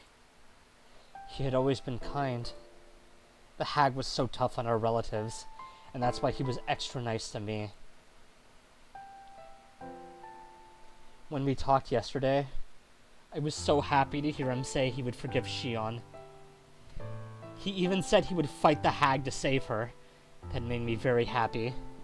Don't worry. If Shion-chan feels bad about what she has done, she won't be demoned away. Leave it to me. I felt such warmth inside me. I almost shivered. I was so happy, yet so very sad. For he continued to say that Sadashi-kun deserved to die. He said those nice things because he wanted to make Mion happy, since she was worried about Shion. Sadashi-kun deserved to die because he was a member of the cursed Hojo family, but Shion-chan of the Sonozaki family did not. That's what he meant. In other words, to the leaders of the village, including Kimiyoshi, members of the Hojo family are far more contemptible than insects. They didn't care if they lived or died. Their sin was not only that they despised the Hojo family so, but that they let that hatred infect the rest of the village. Therefore, everyone in the village deserves to be a victim of the curse of Oyashiro-sama.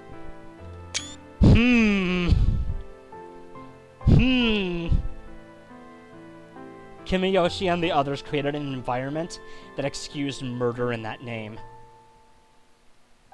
If that was so, if Takano-san and Tomatake-san hadn't committed the serious crime of trespassing in the ritual storehouse. Hey! Hey, there she is! Or there he is, I should say. And that is the first time he has a radically sprite. different art style. I'm a little curious. Oh my god, they fucking debuffed him! They took away his shoulders, what the fuck? Anyway. They took away his girth! Look at that! Anyway, if Takano-san and Tomatake-san hadn't committed the serious crime of trespassing in the ritual storehouse, and Sadako Hojo, the last survivor of the Hojo family, and Teppei Hojo, who had been hiding away in Okinomiya, must have been the victims. Sadako Hojo. She was always around Sadashi-kun. She expected Sadashi-kun to help her every time she cried. She was one of the people who cornered him. If Sadako wasn't that much of a burden, Sadashi-kun wouldn't have killed his aunt. Somebody told Sadashi-kun to commit that murder, and to hide the evidence of his connection to the mastermind, Sadashi-kun was demoned away. That's what Oishi thought. If Sadashi-kun hadn't killed his aunt, maybe he wouldn't have been chosen as last year's victim. Because the commands were vague, after all, the curse of Oyashiro-sama fell on the Hojo family as a whole. It didn't matter which member of the family died. His aunt had a terrible reputation in the neighborhood. She didn't communicate with her neighbors, she was always throwing fits, and there was nothing nice about her in any way. Even if Sadashi-kun didn't kill her, the curse would have fallen upon her sooner or later. Their aunt was the first victim. There needed to be another Hojo to calm the curse. According to a rumor, their uncle was living somewhere in Okinomiya with his lover. However, Okinomiya was a little different from Hinamizawa. The Sonozaki family was powerful there as well, of course, but it would have been more difficult for Okinomiya to demon someone away. So naturally, Sadashi-kun and Sadako, who were still in Hinamizawa, became the targets. Which one should be cursed? That was simple. Sadako, of course. She was snobby and lacking in manners. Everyone in the neighborhood liked Sadashi-kun. Even if he was the son of the Hojo couple who betrayed the village during the dam conflict, compared to Sadako, he didn't deserve to die. Also, just like Shion just having so much beef with a child. Hey, I know you're like 7 years old, but grow the fuck up. Therefore, the actual victims of last year's curse should have been his aunt and Sadako.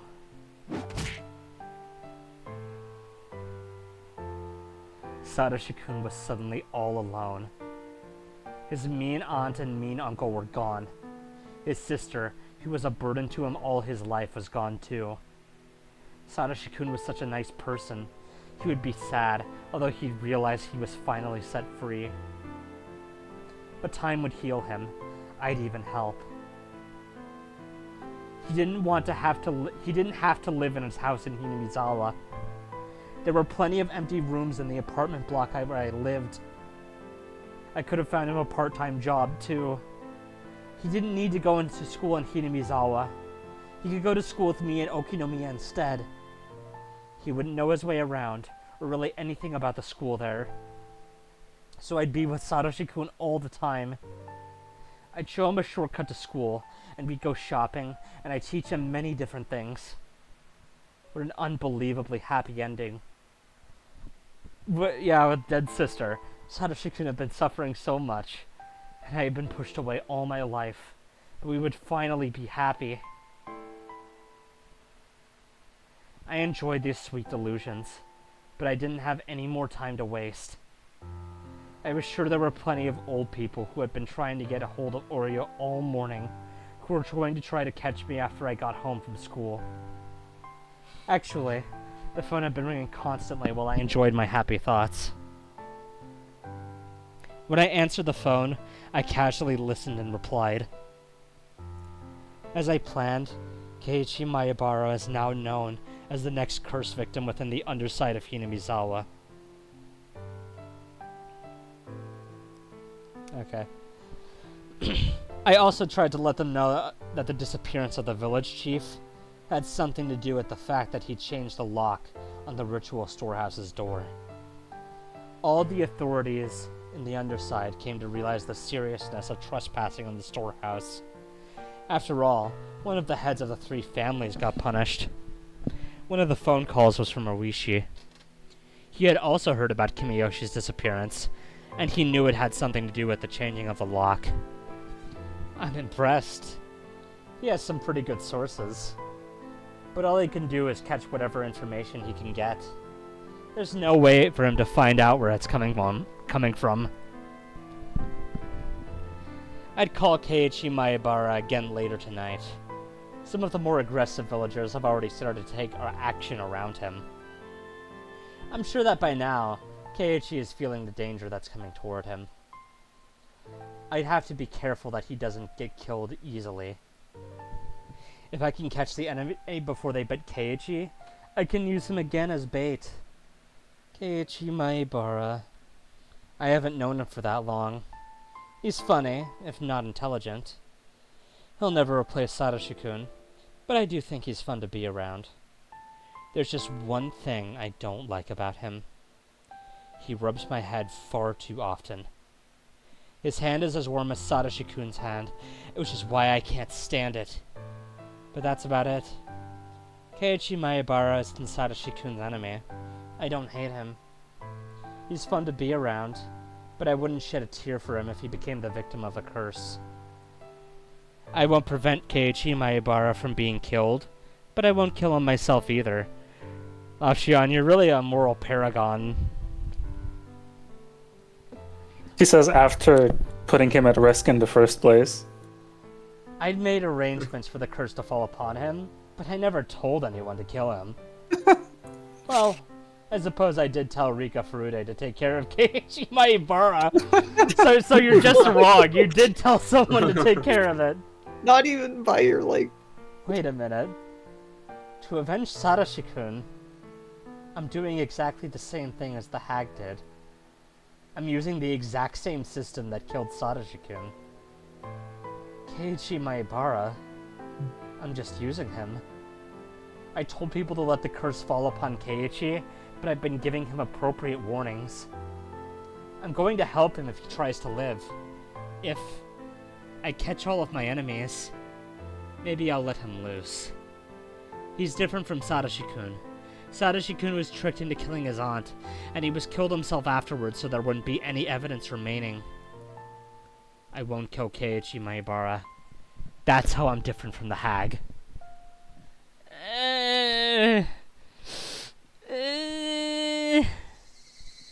I trust her. Seems sensible to me. I do like how Water even cake. by her own moral system, she's fucked up. Just, I didn't directly order it. Well, except for that time I directly ordered it. That's fine. Evening was turning to night. I had to get dinner ready. I had to eat so I have enough strength to take revenge. This place was far from the town. It would even get isolated during winter because of the snow.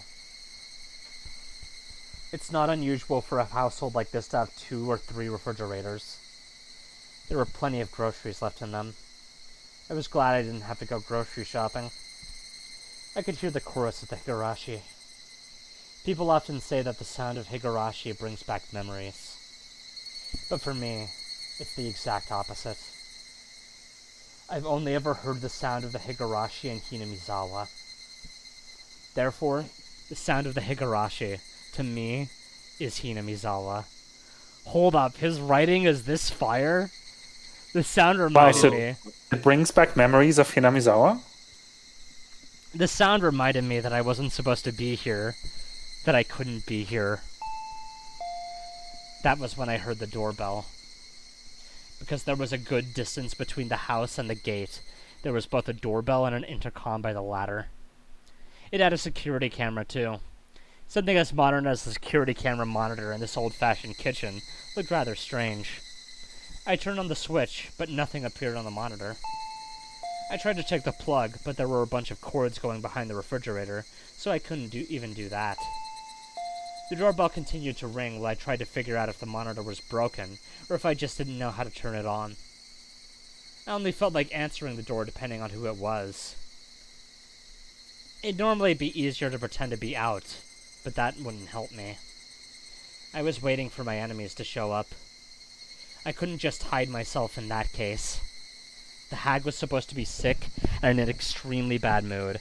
I have to suspect this is Rika showing up. Probably to talk about the incident. I'd already sent word out that she didn't want to see anyone. So who could it be? I made up my mind and turned the intercom on. If it was someone unwanted, I could just turn away whoever it was. But I had to act normally so I wouldn't arouse suspicion. I had to act normally. Yes? Who is it?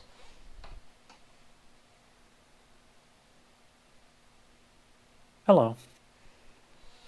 Okay, so what this means is that all that stuff about Rika being lured to the Sonozaki house with soy sauce, that entire deduction, which I thought was actually relatively correct, nope, she just came over here. Nuh-uh. Anyway. She didn't tell me her name, but I recognized her voice. Rika-chan, what are you doing here at this time of day? I ran out of soy sauce, so could you share some with me? Soy sauce? I almost screamed, but I controlled myself. I took a moment to think about the situation. Hinamizawa was far from most stores, so sometimes neighbors would share seasoning and stuff with each other. The village sometimes got snowed in during winter, but the Furude Shrine was quite far from this house. It was rather odd for her to come all the way here on her bicycle just to get some soy sauce. Maybe she was using it as an excuse. Maybe there was something she wanted to talk to me about. That was when I noticed a piece of paper that was on the refrigerator next to the intercom.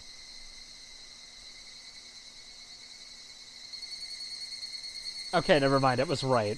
But, accidental lure. We still have plenty of homemade soy sauce in stock. Feel free to come to the Sonozaki house if you want some. I said it like that because it's on a flyer. The hag must have given that flyer to everyone.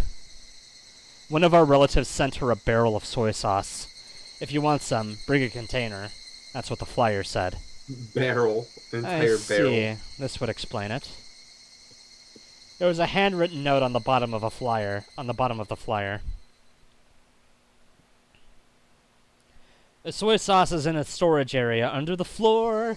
Give them as much as they want! There was a storage area beneath the floor.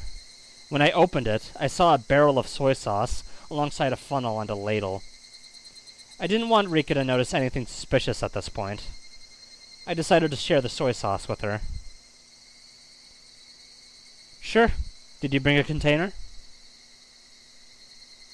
I brought a soy sauce bottle. Okay. Come on in. I'll be at the front door. As I headed there, I heard the doorbell ring again. Me, the gate is locked from the inside. I can't open it. Ah, that's right. Sorry.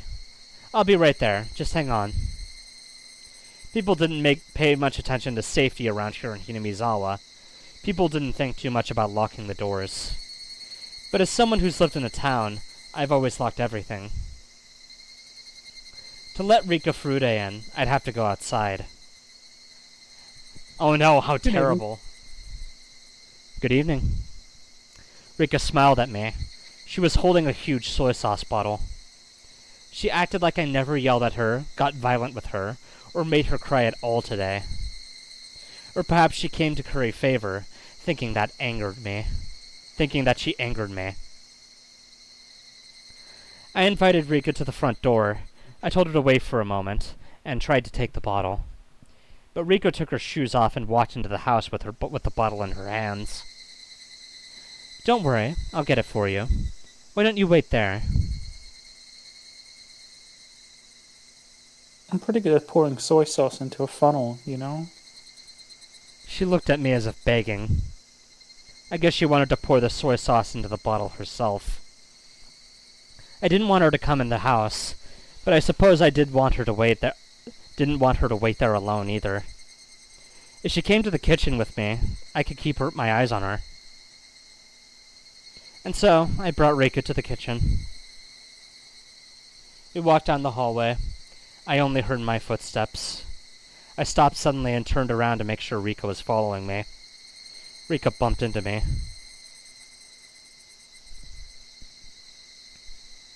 Me. Sorry. I made sure she was right behind me and started to walk again. Tap, tap, tap. Tip, tip, tip. Tap, tap. Tip, tip. Rika must have been having fun matching her footsteps to mine. Even when I quickly sped up, her footsteps matched perfectly. Tap, tap. Tap, tap. Tip, tip. Tip, tip. Tap, tap, tap. I stopped suddenly. Tip, tip, tip. Tip. Rika stopped suddenly too, after taking an extra step. When I turned around, Rika smiled at me. Our footsteps matched perfectly, and when I stopped suddenly, I heard her extra footstep. I've experienced such footsteps before. It was making me uncomfortable. But now, although her footsteps sounded the same as the other ones I experienced, I saw her when I turned around. That was the difference between them. I left the storage open so we could see the soy sauce barrel. And Mama said she can take as much as she wants, but I wasn't sure there was enough left. I crouched down and tried to open the lid of the soy sauce barrel. Even when I crouched down, I could hear Rika's extra step. Good, there's plenty left. Take as much as you want. When I turned around, Rika was very close to me. And very smug. Eh? Who was this? I saw Rika, but it wasn't Rika at all. It was like when I switched with my sister. The outside was the same, but the inside was different. Did Rika have a twin sister? Oh no. Oh no. I have an insulin shot for you, Neon. Oh no. Rika better not have a fucking twin sister. I was confused for a moment. Honestly, considering what happened to Shion, it's not even impossible that, like, the other families also have that rule. Ugh. I was confused for a moment. That was when Rika sprayed something from a small bottle into my eyes. Huh? I felt a terrible pain in my eyes, and suddenly tears poured out and my nose started to run. I couldn't stop sneezing either. As I stumbled around, covering my face, I then realized I was attacked. I shut my eyes tightly for a moment, then opened them again. Rika was about to grab my hair and drag me down onto the floor. When Rika saw me open my eyes, she sprayed at me again.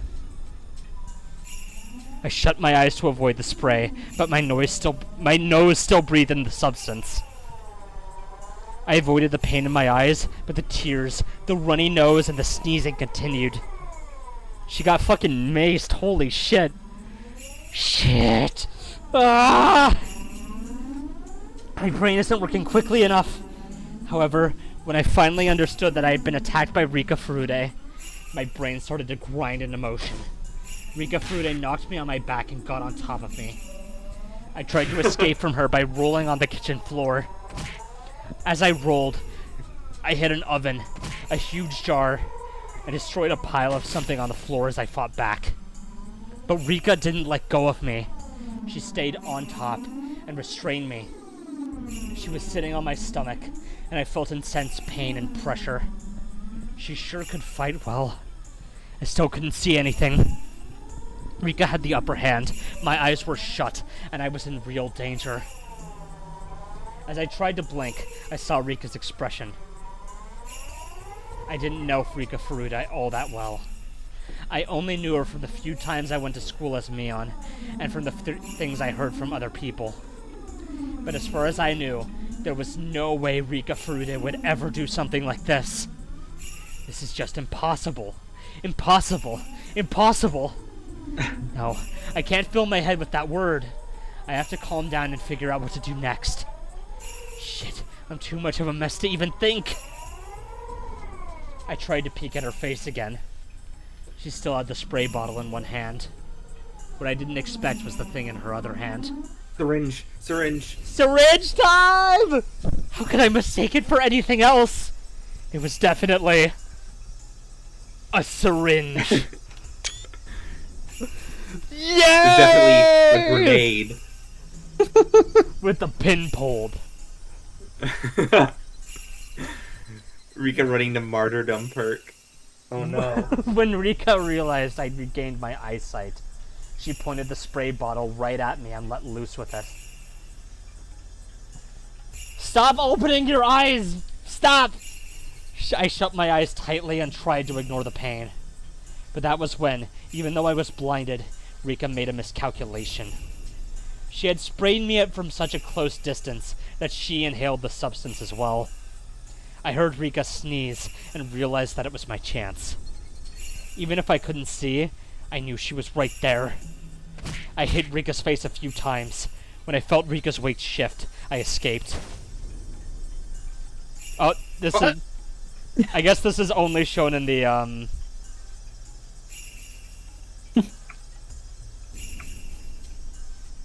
maybe not. I don't know what's up with that. That's weird. I then got my stun gun ready. Rika must have inhaled just a little of the spray. She wasn't sneezing anymore, and was glaring at me instead. Hey, hey, hey! Are you picking a fight with me? You want me to wreck you? Rika's expression didn't change, but I was sure she was disappointed that her surprise attack was a failure. Rika flinched just a little, but she was still holding the spray bottle and aiming it at my eyes. She was trying to use the spray first, and then give me the shot. I didn't know it was in that syringe, but it was a clear liquid. It had to be something bad. She wanted to take my eyesight, and then get on top of me, and then give me the shot. I do still think it would be really funny if the shot is just like a cure for Hinamizawa syndrome or something. I think that would be awesome, but it's looking like that's probably not the case anymore. If whatever was in this syringe took a while to take effect, I might have the chance to fight back and seriously injure Rika. But Rika's surprise attack told me that just being injected was more than enough. In other words, whatever the effect, it would start to work immediately. Therefore, I wouldn't be able to fight back against her. It'd probably either knock me out or kill me. In any case, what I had was equally deadly. My stun gun was very powerful. Just one shot would be all it took. What happened before was proof of its power. Rika knew my stun gun was a lot more powerful than her spray. She was being extremely cautious. Hey! What do you think you're doing in my house, huh? If you aren't moving, then I'll come to you. I threw a pile of newspapers at her. The pile wasn't tied together, so the newspapers flew all over Rika. I jumped at her immediately after. I shoved my stun gun into her and pulled the trigger. Rika spasmed and fell to the floor. You fool. Hesitating in a fight where a single blow wins? Only amateurs just glare at each other. You don't have a single clue about how advantageous the first strike is when a single blow can decide everything. The spray bottle rolled on the ground, but she still had the syringe. Rika was down, but I couldn't let my guard down either. I kicked her in the side and clambered on top of her. I took the syringe. I held Rika's arm down and gave her the shot. My actions could hardly be called gentle. I injected her violently. I injected everything that was in the syringe. Rika began to convulse. I stood back and watched for what would happen to her body. It becomes like a Resident Evil monster. This is a very exciting scene for me.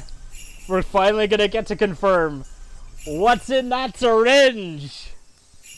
Of course, I still had my guard up.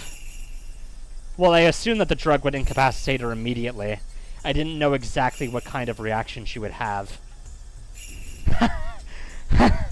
Look at you! Did you really think you could defeat me? Think again! After a few more convulsions, Rika unsteadily got to her feet. That's ridiculous. How can she even stand? I looked at my stun gun. Damn it! The power was on the lowest setting! Maybe it had been readjusted when we were rolling on the ground. Rika phase 2. I changed the setting to maximum. Rika turned pale and started sweating all over. I didn't know its exact effects, but if Rika had given me that shot, I'd be the one experiencing her symptoms. She looked really sick, so obviously she must have been feeling awful too. She couldn't even focus. She was very wobbly and had her hand on the wall. Please let it be the drug that makes you kill yourself! She'd lost her balance, and it must have been hard for her to even stand. She didn't look so brave anymore. Rika wobbled some more and moaned as if she was about to throw up.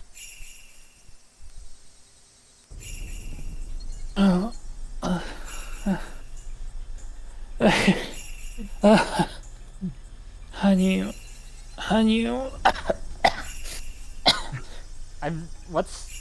Is that like some like fucking Japanese onomatopoeia for coughing? Hanyu? That was a sneeze. Rika looked scary as she moaned and wobbled, but at the same time, she looked kind of funny too. Certainly, she hadn't even dreamed she'd be getting the shot herself. As the man sows, so shall he reap. That's what you get. This is funny. So funny. But please don't throw up here. Go to the bathroom, okay? I'm going to enjoy how long it'll take for you to die. Oh, but that means I can't torture you later, huh?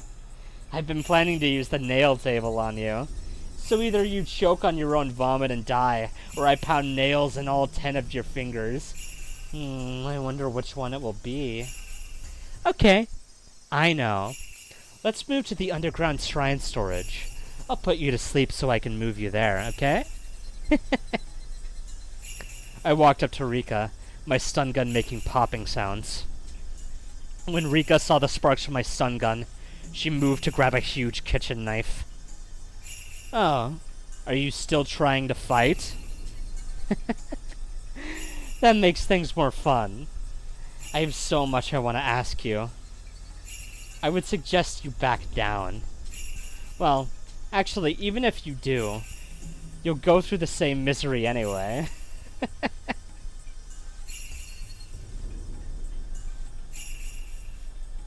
Sorry, but I'll refuse that invitation. Torture maniac. What she said wasn't anything I'd expect to hear from the Rika I knew. I'm still very concerned about that line about twins, to be honest. Did she really have a fucking twin the whole time? God damn it. But I didn't hesitate. I had the advantage, so I didn't need to worry. Besides, this was coming from the last survivor of the Frude family, one of the 3 families. That sudden change somehow felt natural. Compared to what the 3 families have done, this is nothing. Thank you for that high praise, though. I should be proud of myself, huh? So? Are you seriously thinking about fighting me with a knife in that condition? You can't even stand straight. You're right. Like you said, I'm at my limit. But if that means getting captured and getting tortured to death by you, then sorry, I'm taking my leave. Taking your leave? Try it if you can. It was clear who held the advantage here. But despite that, an odd thrill filled the both of us. We lost our minds wasn't a fitting phrase for the people of Hinamizawa. It was a feeling of release when modern demons could stop pretending to be human. Yes, this was a mad banquet of demons, with the savoring of blood and devouring of flesh.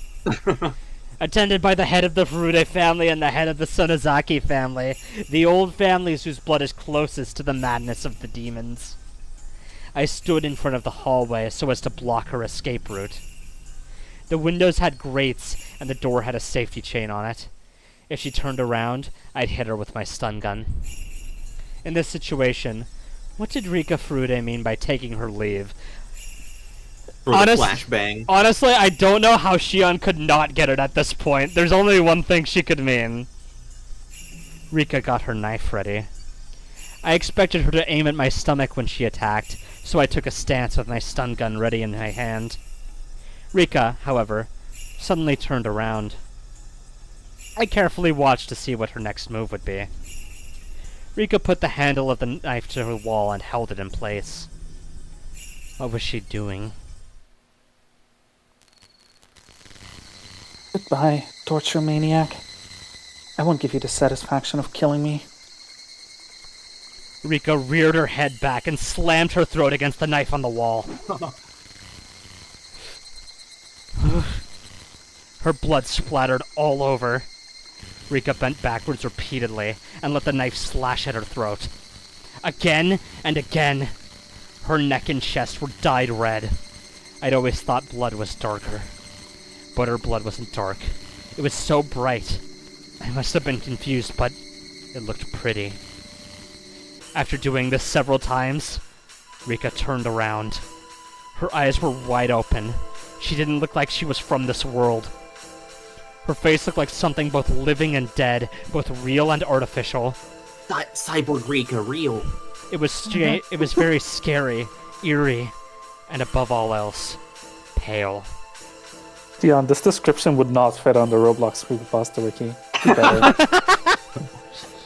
Although her Higurashi, when they cry, would not meet the high standards of the Roblox creepypasta wiki. Wouldn't. Although her face looked Would not. unearthly, it was a very appropriate face for a demon. I didn't have a mirror, so I couldn't tell, but I was sure I looked exactly like her. Rika continued to violently slash her throat. It reminded me of someone trying to break a huge piece of ice with an ice pick. That was exactly what Rika looked like. The white chips of ice flying coolly through the air. What I saw before me was a beautiful sight. Every time Rika struck her throat, tiny drops of red blood splattered the boring, white world around her. It was like a dance. A dedication dance by the final head of the Furude family. The demon's last dance of dedication to Oyashiro-sama. Upon seeing that literally blood-curdling dance, I let out a fierce roar. I had no reason to do so. I was howling like an animal. I don't know how to do that. We were like animals trying to kill each other, both getting covered in blood, and inevitably, as one convulsed in a pool of that blood, the other threw back its head and howled. My body shivered with the joy I felt inside me. This was death, the most final of judgments, and it was right before me. The demons howled, screamed, and roared. The roars faded, and my voice started to change from the voice of a demon back to that of a human. As a demon, I roared, but as a human, I sneered. Rika was covered in blood from her neck down. Her blood was pouring out, making a little noise. Rika was still staring into my eyes. I stared back at her. I wasn't sure they were still eyes, though. They were no longer human eyes, but the eyes of the dead.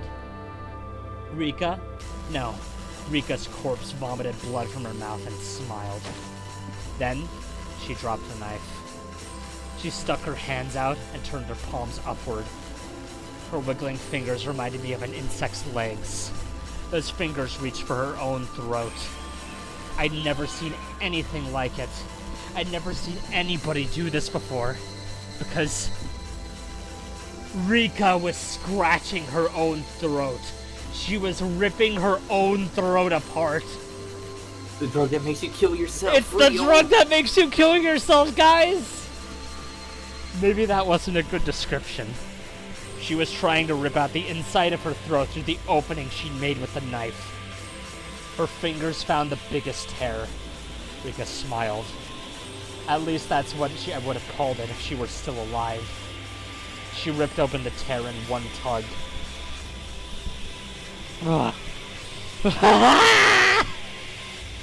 Upon hearing my scream, Rika died and fell on her face into the pool of blood. That was it.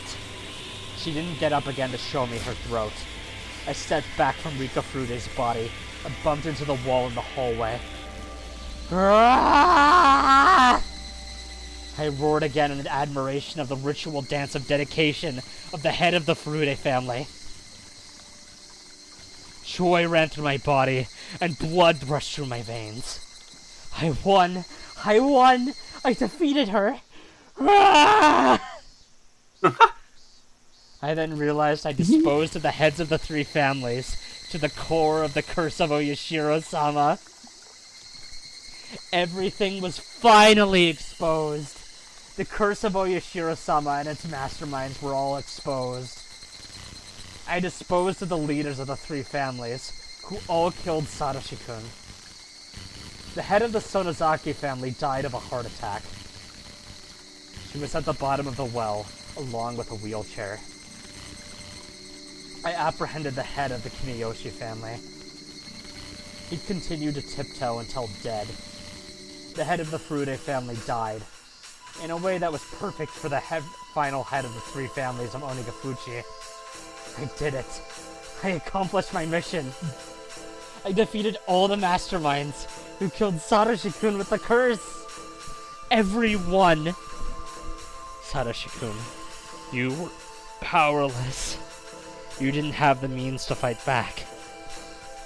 Those evil people simply sneered when they let you die after marking you as a member of the cursed Hojo family. I will never, ever forgive them. They believed you deserved to die because you were one of the Hojos. As long as it was done by the curse of Oyashiro-sama, they didn't care how you were killed. I will never give those people for creating this world. What could I have done to save you, Satoshi-kun? I couldn't save you. Shion Sonozaki couldn't do anything else at the time. If I was Mion, not Shion, if I was Mion that day, I could have saved you. Mion could have saved you. That's right. I remember now. Shion. She said she wanted to eat red snapper sashimi that day. I was supposed to eat that. But Shion powdered and cried. That was why I let her switch, just for that night. I did it to make her happy, like a big sister would. Shion was never treated well, so I felt bad. That was it. I was being a good sister. That was it. When morning came, the world had been turned upside down, and it had remained so until today. We weren't twins anymore. The one with the demon was Mion, and the one without the demon was Shion. What was that supposed to mean? Wait, Mom, listen. I'm Mion, not her. You can tell us apart, right, Mom? Look, can't you tell I'm Mion? Come on, everyone, tell me I'm Mion. I'm Mion. Don't call me Shion. I'm Mion. I am. Then I realized, you knew, didn't you? That the relatives weren't gathering for a simple party night that night. You knew. No, I didn't. I really didn't know. Huh? How can you say that? You were so persistent that day. You said you'd never eaten red snapper before, so you really wanted to try it. You never gave up asking me. I really didn't know. I didn't know. If I had known, I wouldn't have said that. Oh, sure. You were always jealous of me. Always looking at me with those foxy eyes. That was why I switched with you every once in a while. But you weren't satisfied with just that. You became even more jealous. And that night, you knew what was going on and took Mion from me. You took Mion from me! Give Mion back! I'm the one who's Mion. I am Mion Sonozaki. You were Shion this whole time. Don't call yourself Mion, you imposter. I kicked the bars of the cell repeatedly while I roared. Compared to my roar, the metallic noise of the bars sounded like a cry of a little puppy. I had been convinced by something so stupid. The tattoo of the demon was just a way of telling us apart. Even without that tattoo, I am Mion. That's right. I am Mion Sonozaki. I gathered my hair and put it in a ponytail, and the yellow band that Mion used all the time. Since I didn't feel the hair on my neck, I felt like I could think more clearly now. That was good timing on the music there. Two Mions looked at each other through the iron bars.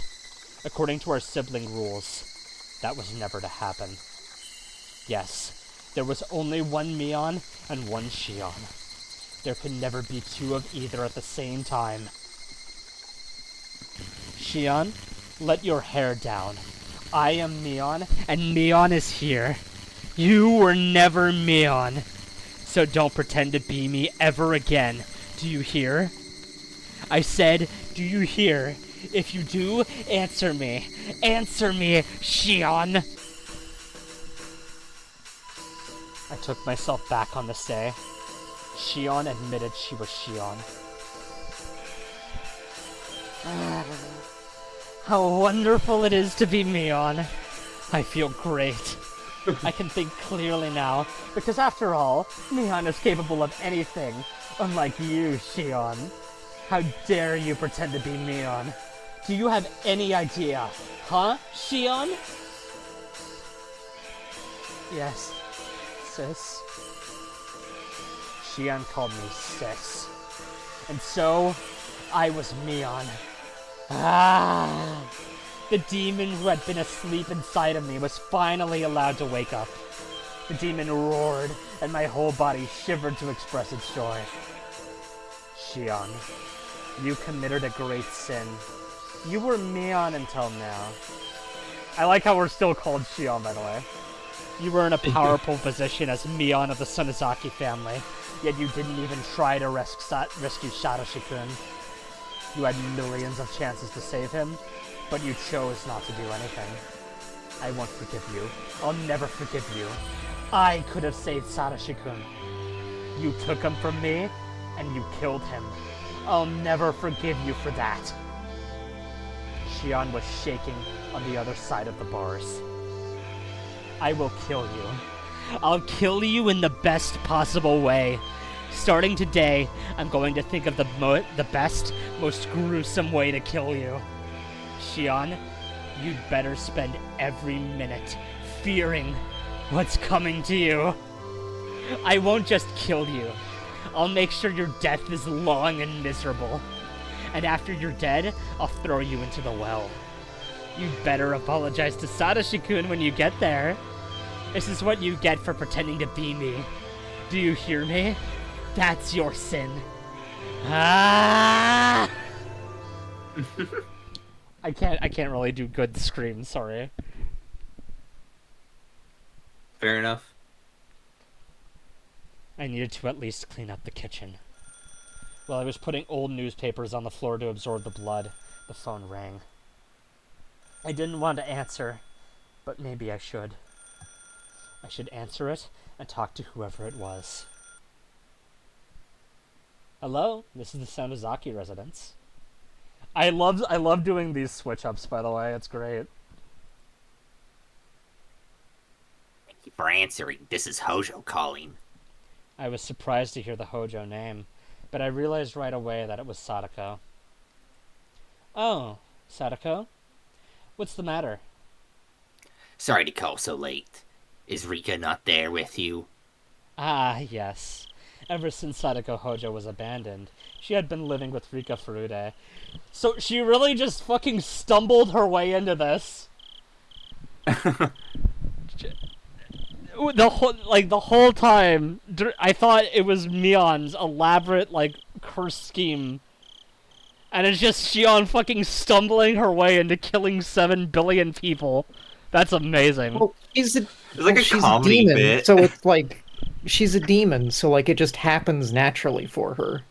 If it was Mion, she would have had to have had the elaborate plan. But because it's Shion, the real demon person, this just happens. This is just normal. She's got the magnetic field going for her. Yeah, she's got the murder field of will, the force of will murder field. Of course she'd get that's just Sounds. yeah. That's fair. Of course she'd get suspicious that Rika hadn't returned yet. Yeah, she's here. Oh, she's still there?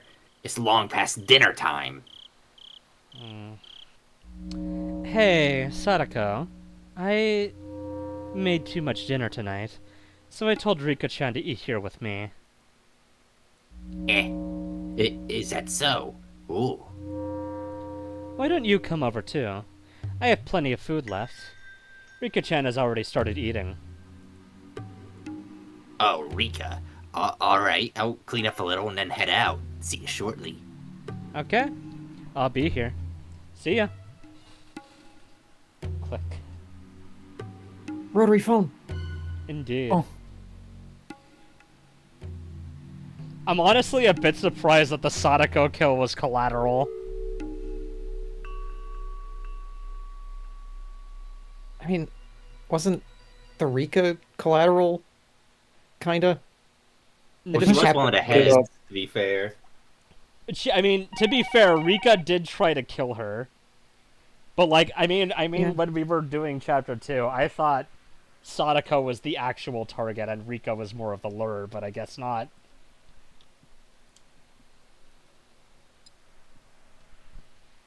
Alright, who wants to be Keiichi's dad? Ichi, I've been calling your name for a while. You have a phone call. It's from Sonozaki-san. Sonozaki-san? Which one? The older sister or the younger one? I don't know. Ask her yourself. Hello? Mio? Or is it Shion? It's me, Shion. Good evening. Leon, sorry about last night. I got all riled up. It seems that my hanging up on him in the middle of his complaining last night had a positive effect. We're tied to the same fate.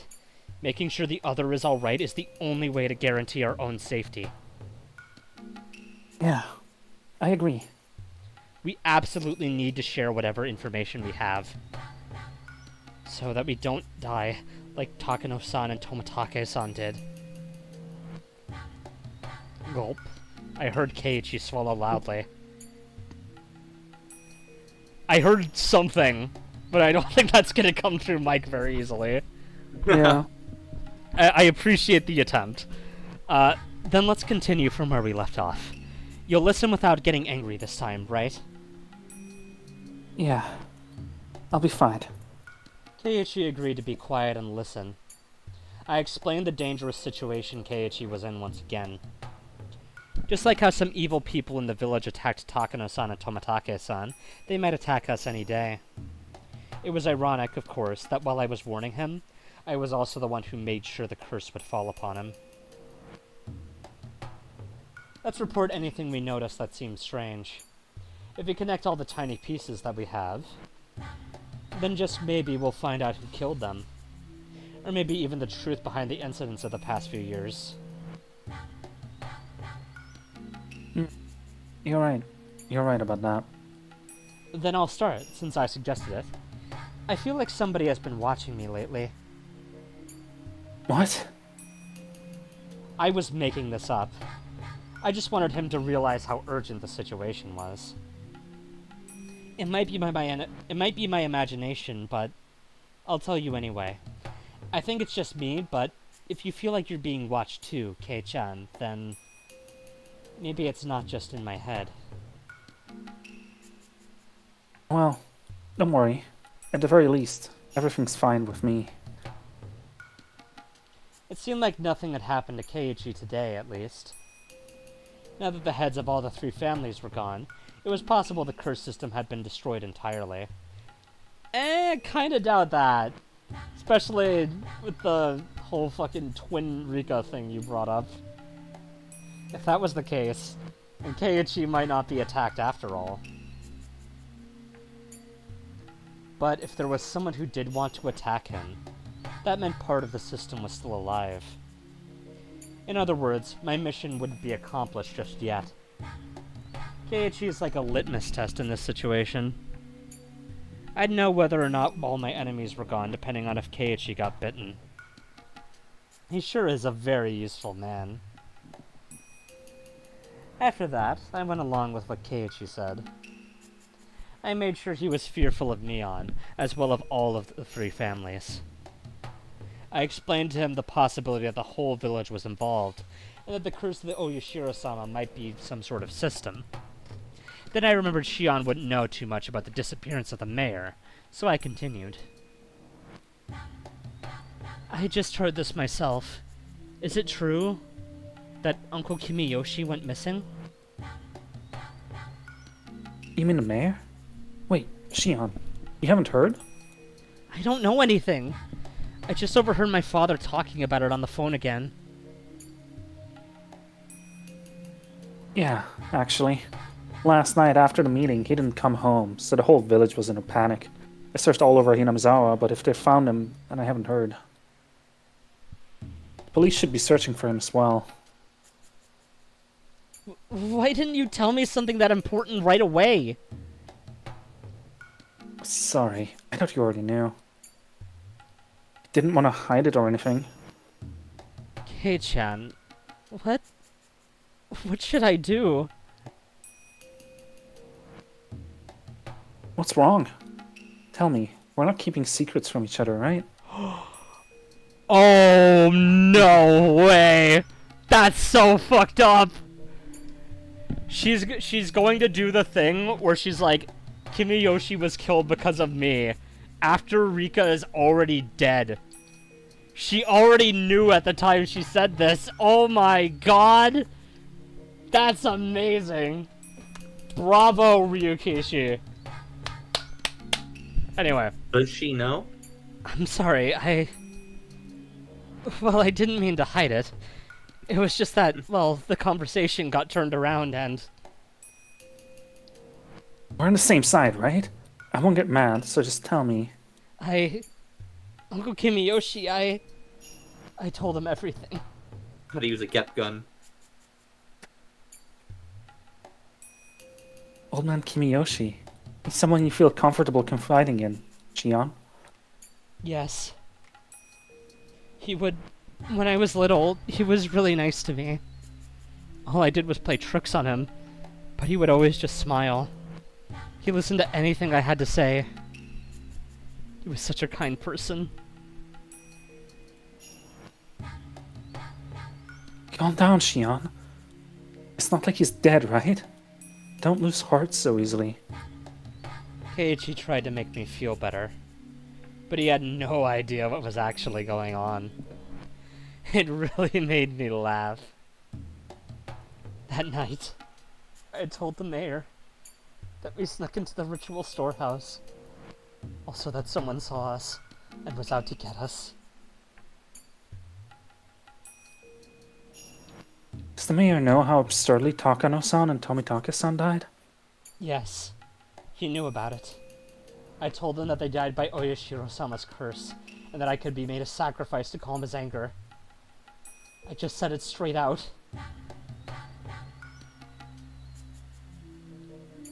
Right. What then? Uncle Kimiyoshi didn't get angry. He smiled, then told me that if I was remorseful about it, there was no way I'd be demoned away. He was really smiling, and he told me to leave it to him. I actually got a little sad while saying that. Uncle Kimiyoshi had been so reliable. I was so happy when he said he would... I was happy when he said that he would protect Shion. I'm sorry, so much reading on my part. Shion's got away with words. I truly was happy. If only he hadn't said anything to insult Satoshi-kun. It's my fault. Because I confessed everything. Stop it, Shion. It's not your fault. No! It is my fault! I told him our secret. Uncle Kimiyoshi found out about everything. So, he had to have been killed. It was right after I confessed to him, after all.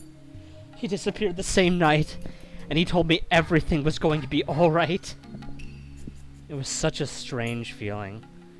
I wasn't upset at all. But as I pretended to be upset and mutter words of prayer for Kimiyoshi's safety, I started to feel that emotion growing inside me. I was only pretending to be distressed to fool Keiichi, yet the emotion I feigned began welling up inside me. It felt like I was being consumed by that emotion. So the words coming from my mouth weren't words I intentionally said. They were words that consuming emotion forced me to say. It was like someone else inside me was doing the talking instead. And I was just watching that someone talk from a short distance away. I should never have told him. All of this should have only been our fault. Only the four of us. It wasn't something I should have told anyone else. He got killed because I told him. He got killed because he knew. He got killed because I confessed to him. Hey, stop. If they were doing that, then they obviously would have killed you before killing the mayor. It doesn't make sense. You or I should have been killed first. Why should other people die before us? It does make sense. They must be planning to kill us last of all. Huh? What? They start by killing those we're close to. And after they caused us so much pain, then they'll kill us. That must be what they're doing. What I just said scared even me. Killing our loved ones first to harm us emotionally, and only then kill us at the height of our suffering. Oh, I felt something crawling up my spine. That's awesome. It's an awesome idea. I must not be human anymore. I really am a demon. A human can never think of such cruel things. That would be one incredible hell. Your close friends dying one at a time after being tortured, and after all that, you yourself get killed. What a great way to destroy someone's life. Why was I getting so excited about this? Because I could get going with that plan right away.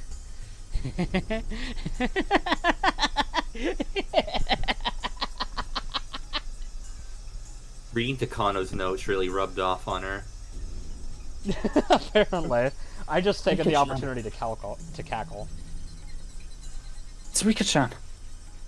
What? What did you say just now? Well, the truth is, I told her about it.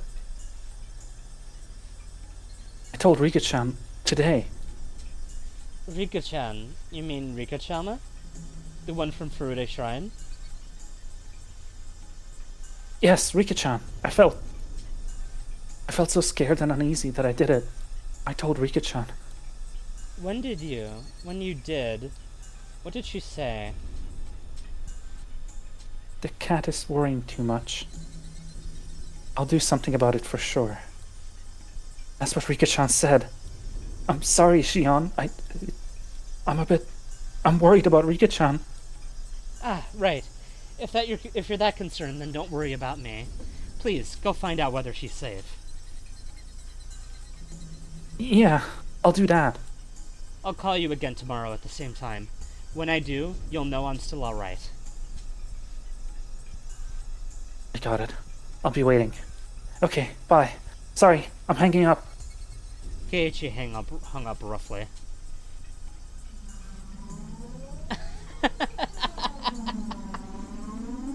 What a hilarious conversation with Keiichi. Everything was just too damn funny. Keiichi Maibara, go ahead and struggle helplessly. Run all over the village to see if the curse is still alive. Whoa, village. Go ahead and see if my enemies are still around. Hit video game. I laughed for a while and then calmed down.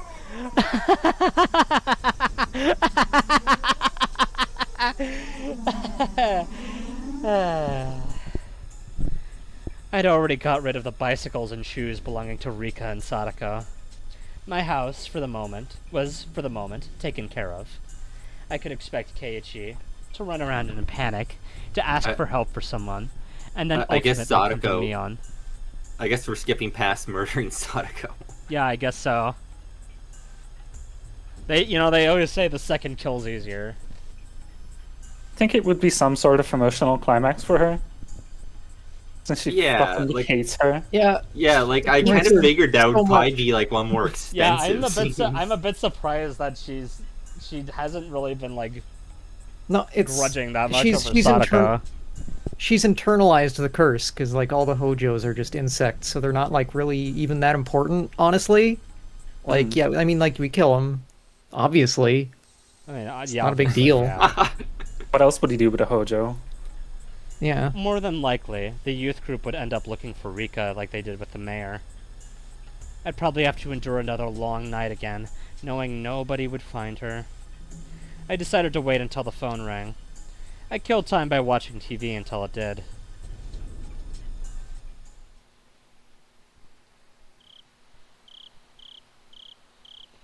Kid-chan, are you serious? I'm going to get really mad if this is a joke. I scolded Keiichi for suspecting that Rika had disappeared. Mi-chan, if it really is a joke, don't get mad. Smile. It would be a joke after all. We need to go make sure whether it's a joke or not. You're right. Sorry for getting upset. Rena rebuked me. While she looked quiet, I felt she could be very terrifying under her skin. I had no basis for that impression, but I still felt that way. I mean, you kind of do have a basis, considering you've met her before. I just didn't like her. I had disliked her ever since that rainy day at the bus stop. She met Rena once and got out schizoed, so now she just holds a permanent grudge but won't admit to it. Out schizoed. I mean, that is what happened.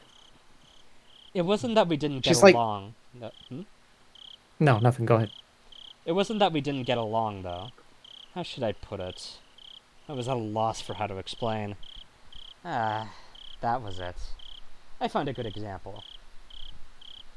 When I was little, I always wanted to play tennis.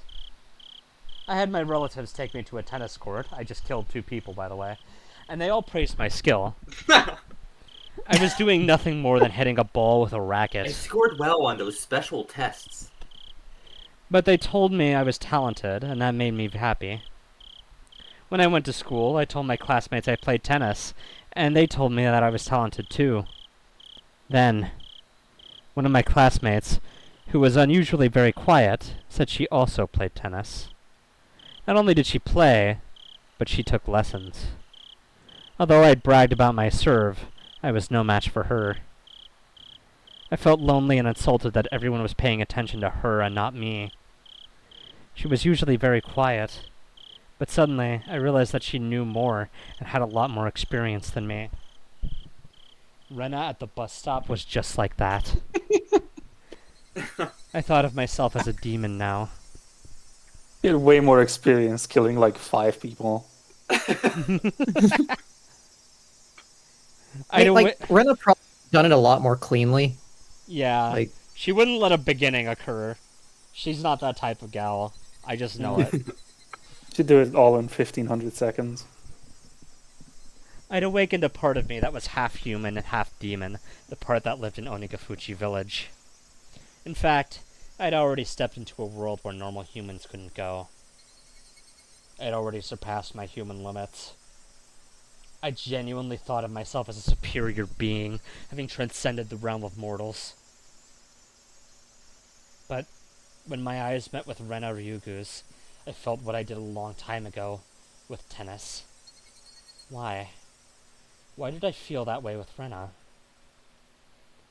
I heard that in the animal world, during battle, animals glare at each other to display their strength. Only humans have to punch or kick to feel superiority or inferiority. Most animals can tell just by glaring at each other. Most animals don't punch each other, yeah. In that case, could it be the same with Rena? Michan, are you okay? Yeah, sorry. I hadn't slept since yesterday, you know. Sorry. Keiichi climbed up a ladder and tried to peek into the window on the 2nd floor, where Rika and Sadako lived. It was my job to hold down the ladder. Rena cautioned me to hold it tightly. Michan, I'm going to go check the main house just to be sure, okay? I'll be right back. Okay. Be careful. Rena ran off after that. When I looked up, I saw Keiichi trying to open a window, but all of them were locked. What did Rena mean by main house? Keiichi asked me from the top of the ladder. It's the Furude family's actual house. After her parents passed away, I think it's been left like that. Oh, right. Rika-chan's parents, they passed away, huh? Sadako's also an orphan. Her parents fell from a cliff because of Oyashiro-sama's curse. Then her older brother, Satoshi-kun, he disappeared. Satoshi. I've heard that name before. He'd heard the name before? I felt anger growing inside me. Don't you know whose desk you're using every day? You act as if it belongs to you. You drop food on it while eating lunch. You drool on it while taking a nap. Don't you know who it really belongs to? Why am She I says acting as he's this- impersonating Mion. Why am I acting this way? I'm Mion. Well, keep in mind, this is definitely one of her bigger moments of weakness in the chapter. Satoshi-kun doesn't even exist anymore. He was demoned away. It's hardly Keiichi's fault that he didn't know. It really isn't his fault. Sadako and Rika-chan have been living in the shack ever since. Neither of them has any family, but at least they're together. They help each other out. Didn't Rena say there was a main house? Wouldn't it be easier to live there? I think she tried that at first. She said it was hard, though, because it reminded her of her parents. After everyone in Sadako's family died, she started living with Rika. It only made sense. Sadako and Rika were best friends. They didn't care about the Hojo family or the Furude family. They had been best friends since before the dam conflict. The reason why the curse never fell upon Sadako. Rika Furude probably had a lot to do with it. That made more sense than anything else, at least. Sadako was pardoned from the curse of the Hojo family. All thanks to Rika Furude's arrangements. Sadako had never been a victim on the night of Watanagashi. According to the curse system I'd uncovered, the last survivor of the Hojo family still living in Hinamizawa would be the perfect target for this year's curse. Therefore, next year, Tepe. True. Therefore, whoever was responsible for executing the curse must have tried to take her life. Well, to be honest, I think Shion would give Tepe a medal for abusing her. Very good point.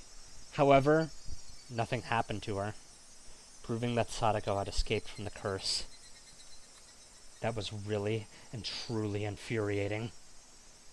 She might have been the head of the Furude family, but I still couldn't accept that such a little girl had enough power to protect her best friend. Mion, no, actually, Shion. Shion must have had the same power then. Just like Rika protected Sadako, Shion could have protected Satoshi. Damn it, damn it.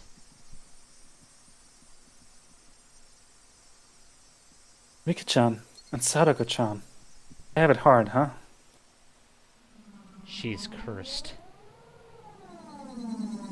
Huh? Neon, what did he just say? I said she's cursed.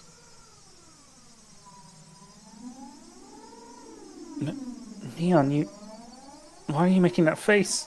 Sadako Hojo. She's been cursed by Oyashiro-sama. I can't accept that Sadako was pardoned from the curse, although she was a member of the cursed Hojo family. She was one of the cursed Hojos. Sadashi-kun wasn't pardoned, but Sadako was. She was cursed, but she got away. She escaped the curse, but Sadashi-kun didn't. I can't accept that. In fact, Sadako should have been the one to be cursed the most. She cornered Sadashi-kun physically and emotionally. That was why things got weirder and weirder, and in the end, everything went crazy. When I think back on it, it was Sadako who I hated most of all. She cornered Sadashi-kun. And as a result, Sadashi-kun disappeared. Return of this. See, had the spoiler tag that. She started it. She caused it. If only she hadn't been there. Got auto-filtered. Just as they actually did that in chapter 1 when Keiichi was thinking about how they deserved to be killed.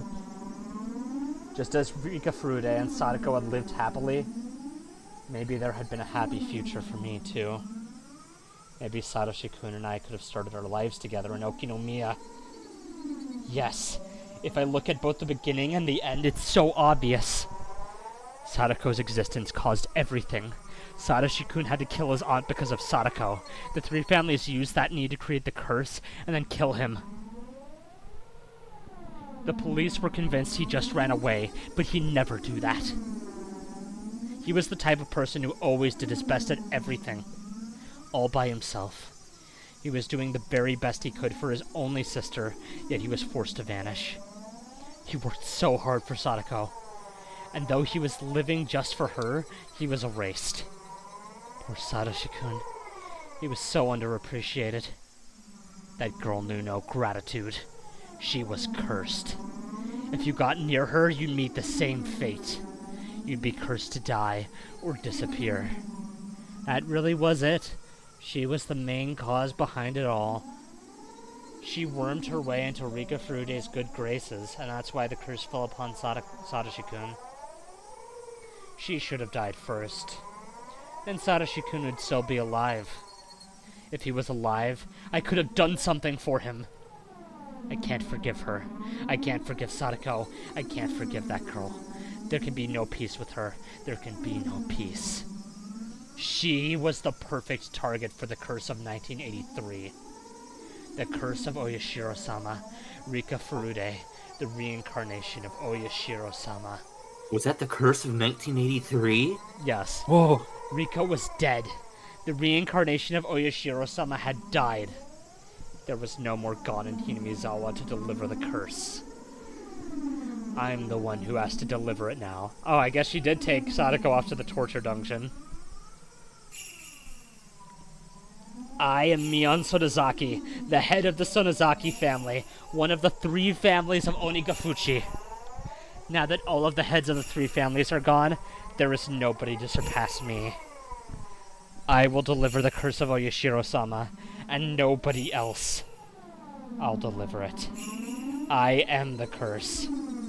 I have to become Oyashiro. I have become Oyashiro-sama. I remain. You understand? There As the can Sonozaki be family head. only one. I felt hot bubbles boiling over deep inside of me. I could tell the demon inside of me wanted to roar. I noticed Keiichi was Inside looking your down at 2 me. wolves. Calm down, Mion. He can't tell what you're thinking. Calm down. Calm down. At that point, I heard footsteps coming closer. I saw 4 or 5 adults accompanied by Rena running toward us with the flashlights in their hands. One of them opened the lock on the cabin door, and we all went inside. Of course, there was nobody there. Sadako and Rika lived alone. I doubted Sadako would have left a note saying she was going over to the Sonozaki house when Rika was there already. But it wouldn't be fun if she had. Because of that, I hurried into the room ahead of Rena to make sure there was nothing left behind. The rumor of Rika and Sadako's disappearance spread around the village quickly.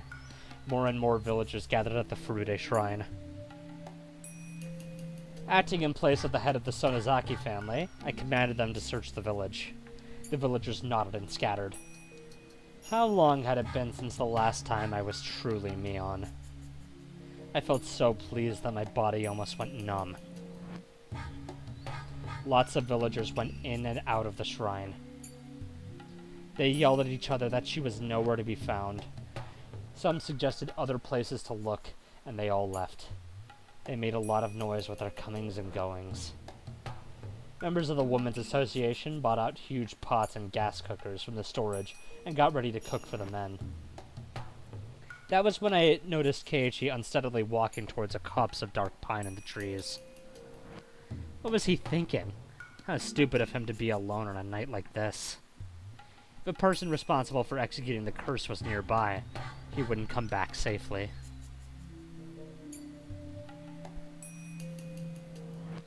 Chan, we went all around Ojaga Lake, but didn't find anything.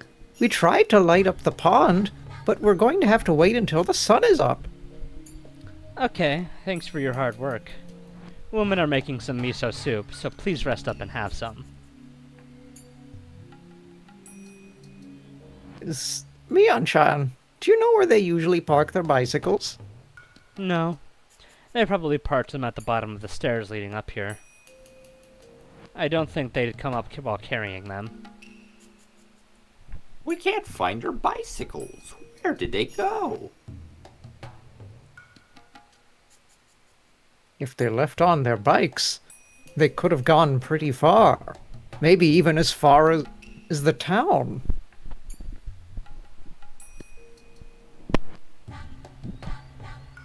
In that case, we'll have to look outside of Hinamizawa. By the way, who first noticed that Rika-shama was gone? It was Kei-chan. He suddenly had a hunch. Oh, that Mayabara kid, huh? He's a little suspicious. He's a little sussy baka. Speaking of which, why hasn't the Maibara family shown up when we're in a crisis like this? The Maibara still haven't joined the town council, so they're not in the youth group's phone directory. Really? Well, ain't no helping it then. Huh? They joined, didn't they? I think it's just that their name isn't in a directory yet. The last time we updated it was at the beginning of this year. They just moved here, so that's why they aren't on it.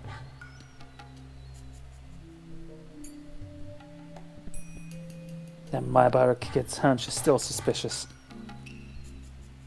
They do say the first one on the scene is the most suspicious.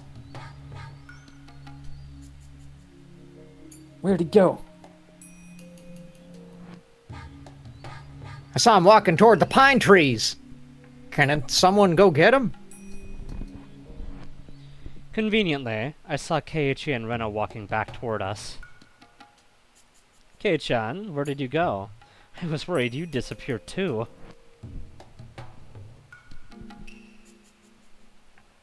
Sorry. It looked like nothing had happened to Keiichi. If so, that's fine. That means I took care of all of my enemies. Oh my. I knew I smelled something good coming from over here. I'd be much obliged if you'd allow me to have some. What? I heard the loud, sticky voice of a middle-aged man. It was Oishi. Sticky? Well, we need to drive home that he's a disgusting old man. character. He's got one of like the a voices that sticks to your There's ribs. like different negative adjectives used for him every single time he shows up. Like, it's imperative that we know Oishi is a disgusting old man. He's middle-aged here. He's middle-aged. He's a disgusting middle-aged man, and it's very important that you know that. Anyway, it was Oishi, the disgusting middle-aged man. He must be confused about this year's incident. The scale of the curse this time is nothing like the previous ones. Oishi's information network is about equal to or better than that of the elders on the town council. In other words, he could easily uncover a rumor that was circulating through the underside of the village. He must have came here to see if the disappearances of Kimiyoshi and Rika had something to do with the changing of the lock on the ritual storehouse's door. The police will come for me sooner or later. I am Mion Sonozaki. By removing all the heads of the three families, my enemies, I have become the head in their place. I can't allow remain. I can't allow Mion Sonozaki to continue existing. I'll have to destroy the existence of the head of the Sonozaki family. When I destroy my own position, that is when my revenge will come to an end. More than likely, I'll have Oishi witness my final moments. I'll get excited for that, I guess. My eyes and Oishi's met. Damn it, he thinks I'm suspicious already. You're right, Oishi. I did it. Mion Sonozaki, the head of the Sonozaki family, is the culprit.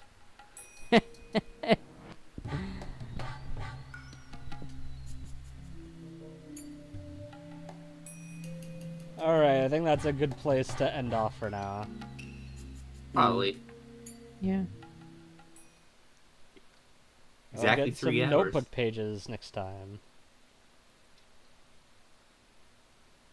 Path to Hell. Continue down the road into darkness.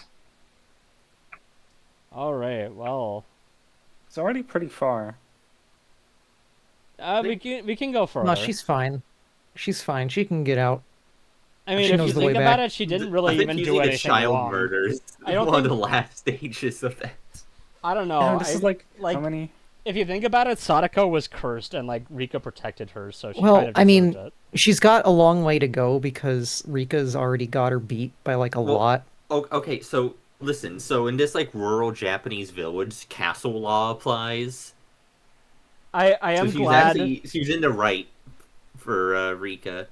I am glad that they finally confirmed that it's the drug that makes you kill yourself. By the way, that's awesome. Anyway, bye YouTube.